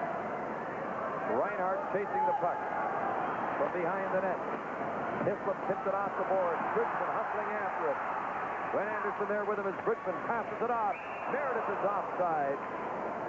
6:55 left. Boy, this Lindstrom is really giving Edmonton a lift right now. Boy, is he ever. And Bob Johnson is a little concerned now as a turn of events. It looked like an insurmountable lead, but against the Edmonton Oilers, there isn't any lead that is safe because they have that explosive power in their lineup. Every guy in their lineup can score goals. 6:55 left.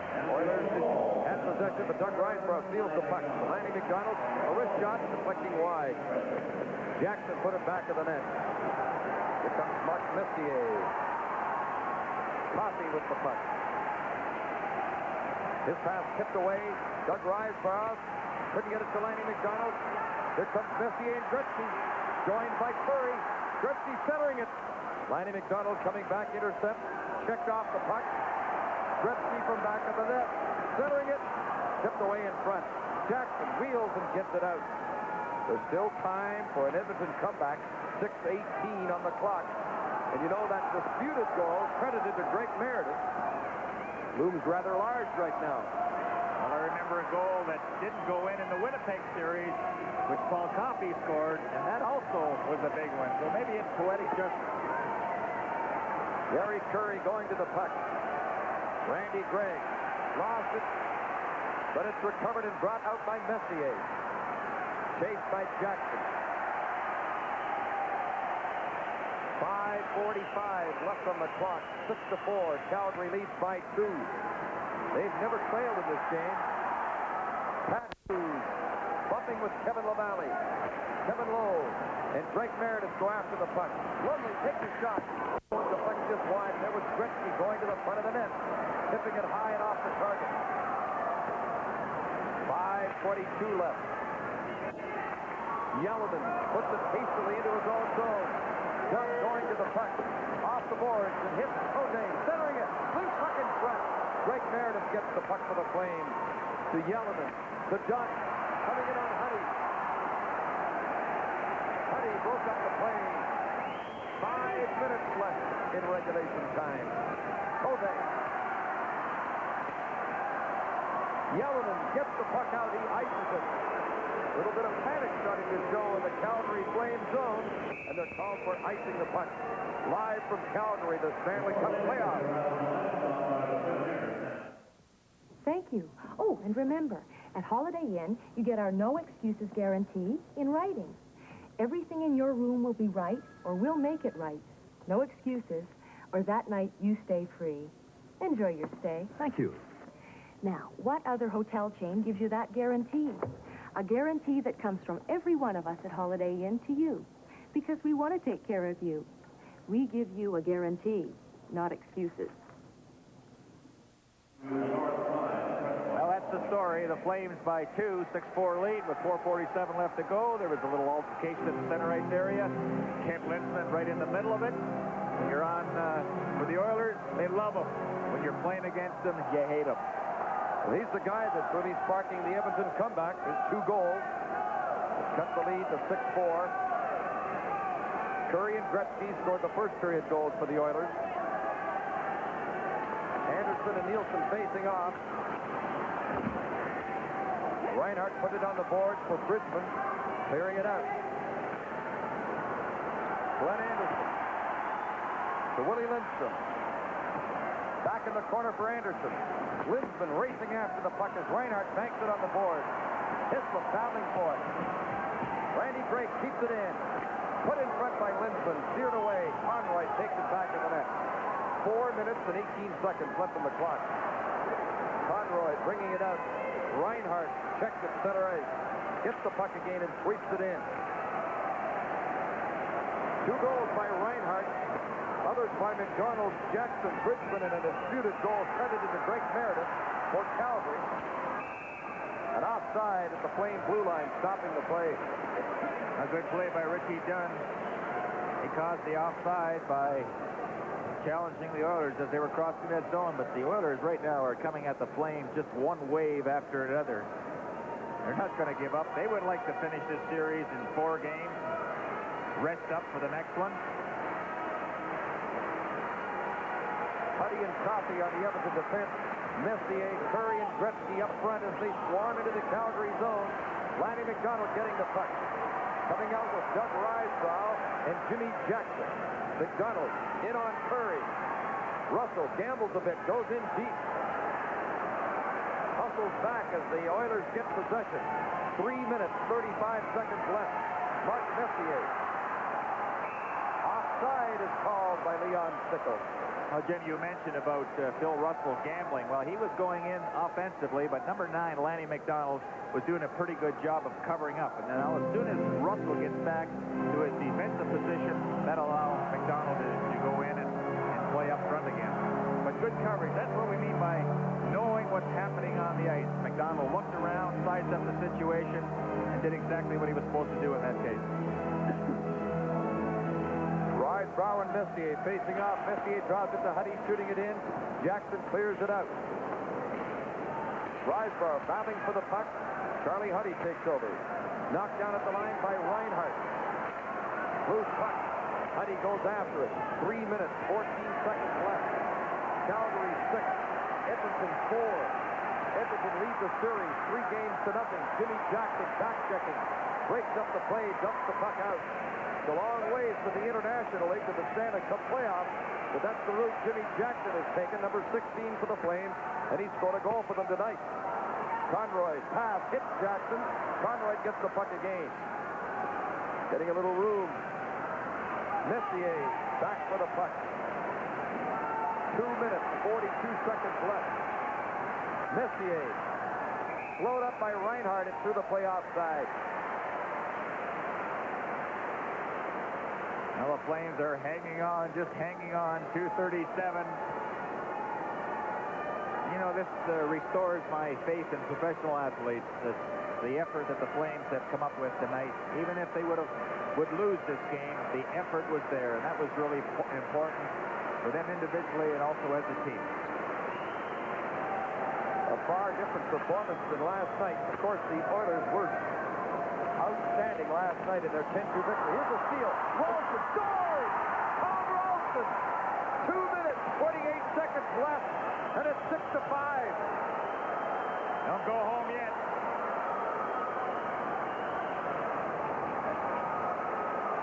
Now Tom Ralston steals one, lets that wrist shot go to the far corner. Edwards had committed himself, and Ralston beats him to the left side. Dunn lost control of the puck. He was trying to glove it ahead, and Ralston, who was on top of him immediately, caused that turnover. What a finish. That's Ralston's first goal of the playoffs. 17:32, the time of the goal. It's 6-5. Goal scored by number 24, Tom Ralston. Assisted by number 4, Kevin Lowe, and number 21, Randy Gray. Mel Bridgman. Great save by Andy Moog on Bridgman. Bridgman had a chance to widen the gap. In comes Dave Hunter. The crowd going wild. It's a frantic finish. And that's the way it should be to say goodbye to the old corral. Loose puck in front of the net. Still loose. Penalty coming up. Conroy is going to get a holding penalty by the looks of it. And the Oilers, trailing by a goal, will have the man advantage.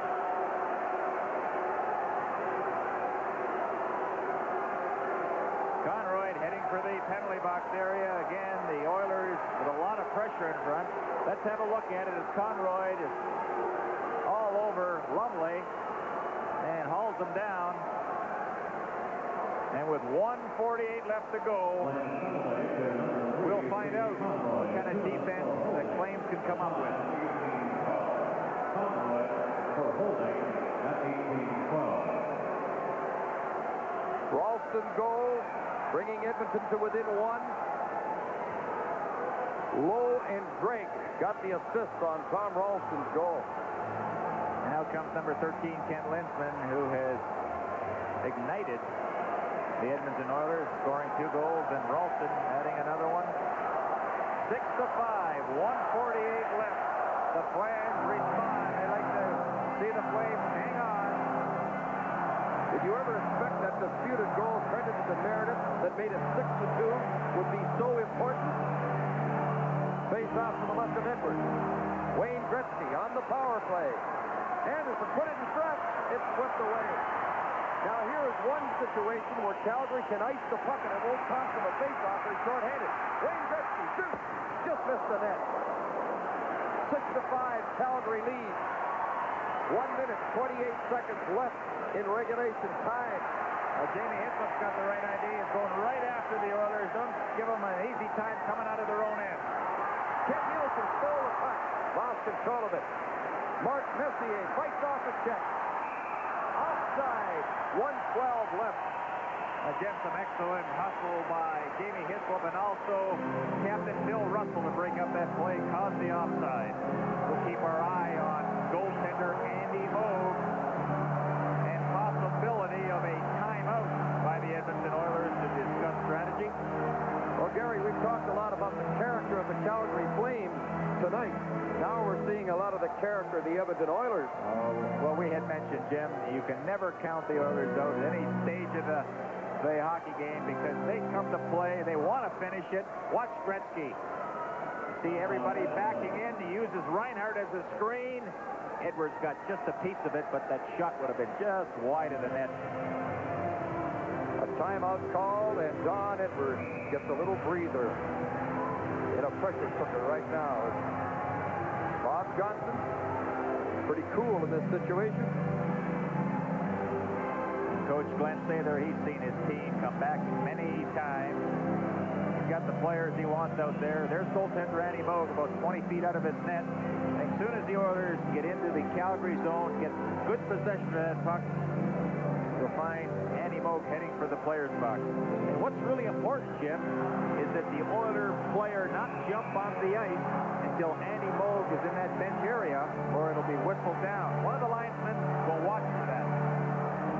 Remember, it was 6-2 with 10 minutes left, and now it's 6-5. Lindsman with a pair and Ralston have brought the Oilers back. Coffey shoots it in. Moog is coming towards the bench, but he's still on the ice.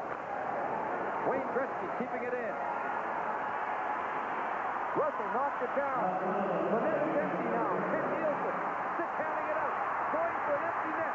Jamie Hislop shoots. Hit the goal post. 51 seconds left. Don't go away. Oh, go away is right. Oh, boy. Ken Nielsen, I'm telling you, if he would have been checked or stripped from that puck, some anxious moment. Watch this by Nielsen. Just give it the how do you do, and then move out. There's Hislop. Empty net. The shot.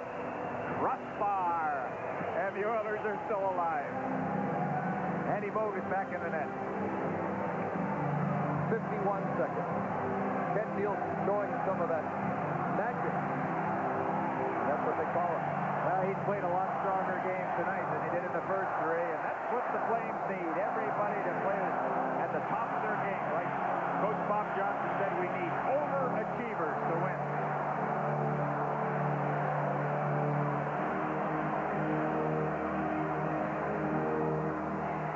Oilers get possession. Gretzky to Coffey. Moog coming for the bench again. Coffey moving in. Lindsman in front.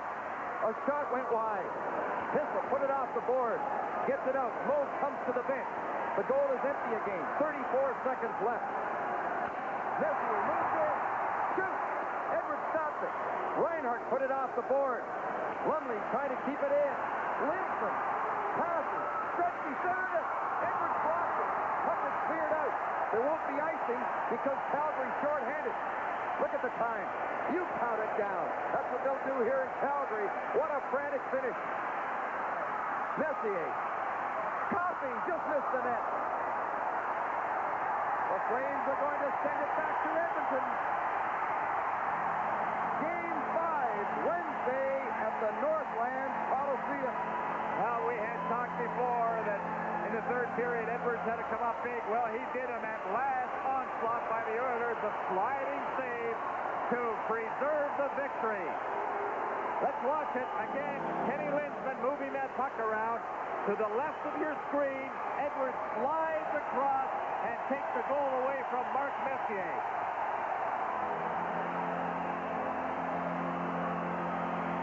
The final score, the Calgary Flames 6, the Edmonton Oilers 5.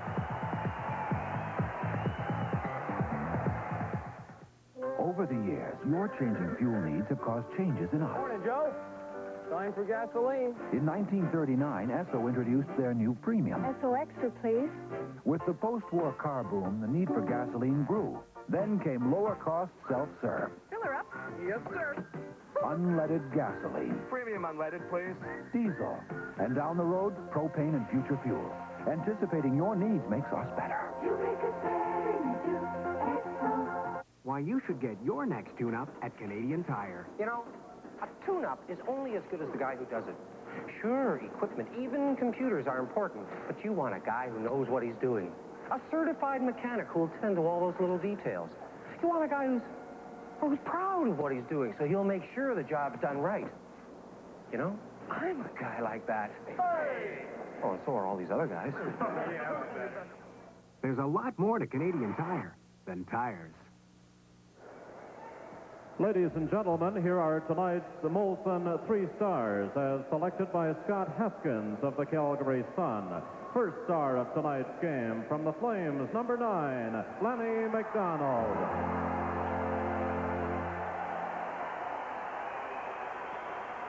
Tonight's second star from the Oilers, number 99, Wayne Gretzky.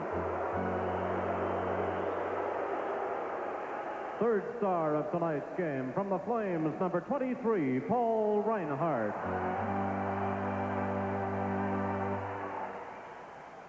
A long but very, very entertaining hockey game. The Calgary Flames hanging on to win it 6-5 and stay alive in the series. We'd like to remind you right now, Game 5 will be coming your way on Wednesday from the Northlands Coliseum. That's a 9 o'clock Eastern Time start and 7 o'clock Mountain Time. Now let's join Jim and Gary. Thank you, Steve. Gary, everybody in Calgary today was moaning about the 10-2 loss, and it's all over. It isn't over. Never over till it's over. No, you got to hand it to the Calgary Flames. A lot of guts. I'm telling you got to reach to this area here. Heart, professional pride, and they showed it. A couple of outstanding players. I thought Paul Reinhardt, terrific. Excellent. He logged a lot of ice time. I mean, talk about stamina. Lanny McDonald, he couldn't walk yesterday.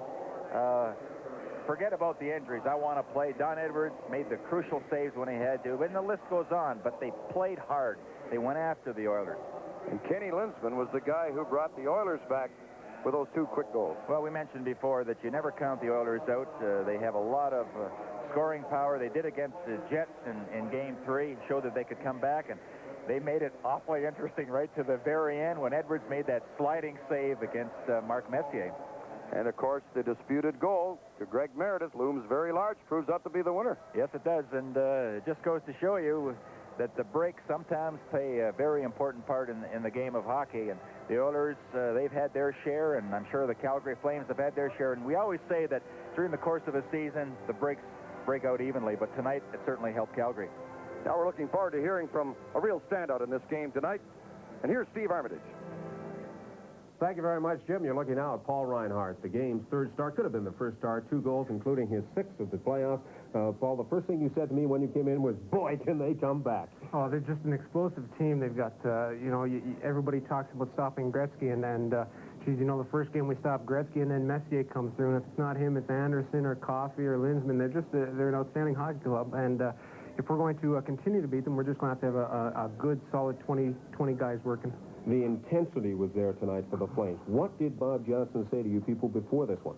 I don't know if it was so much what he said or what we said to ourselves was that, we've just got to come back, and after, you don't want to end the season on the note like last night, and for our own personal satisfaction, let's come back and take 1 game at a time. We had to win 4 at the beginning of the series, and now we've got to win 3, so we'll just have to keep fighting back.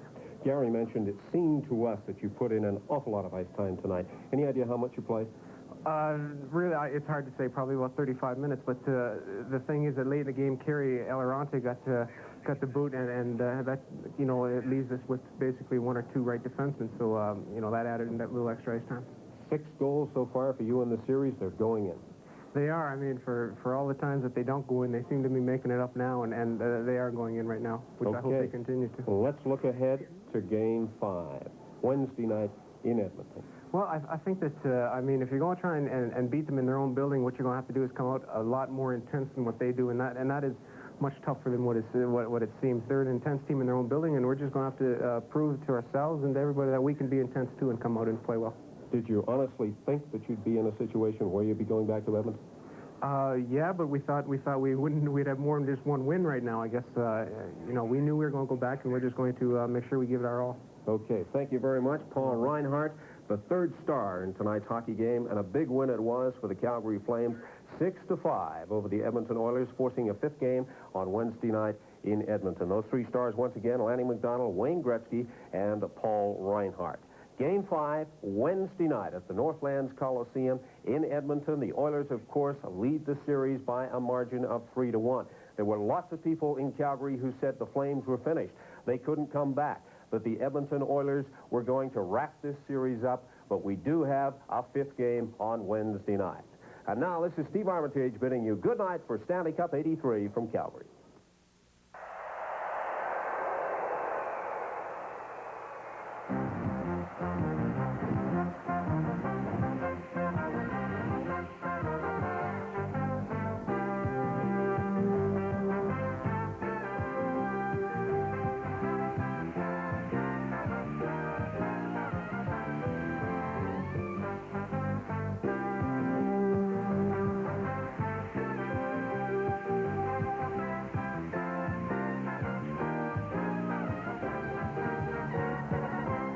Live on CBC, Hockey Night in Canada, brought to you by Molson, bringing you the finest in hockey broadcasting for 25 years. Canadian Tire. There's more to Canadian Tire than tires. Canadian National, in business for Canada. Esso, responding to your needs makes us better. You make us better.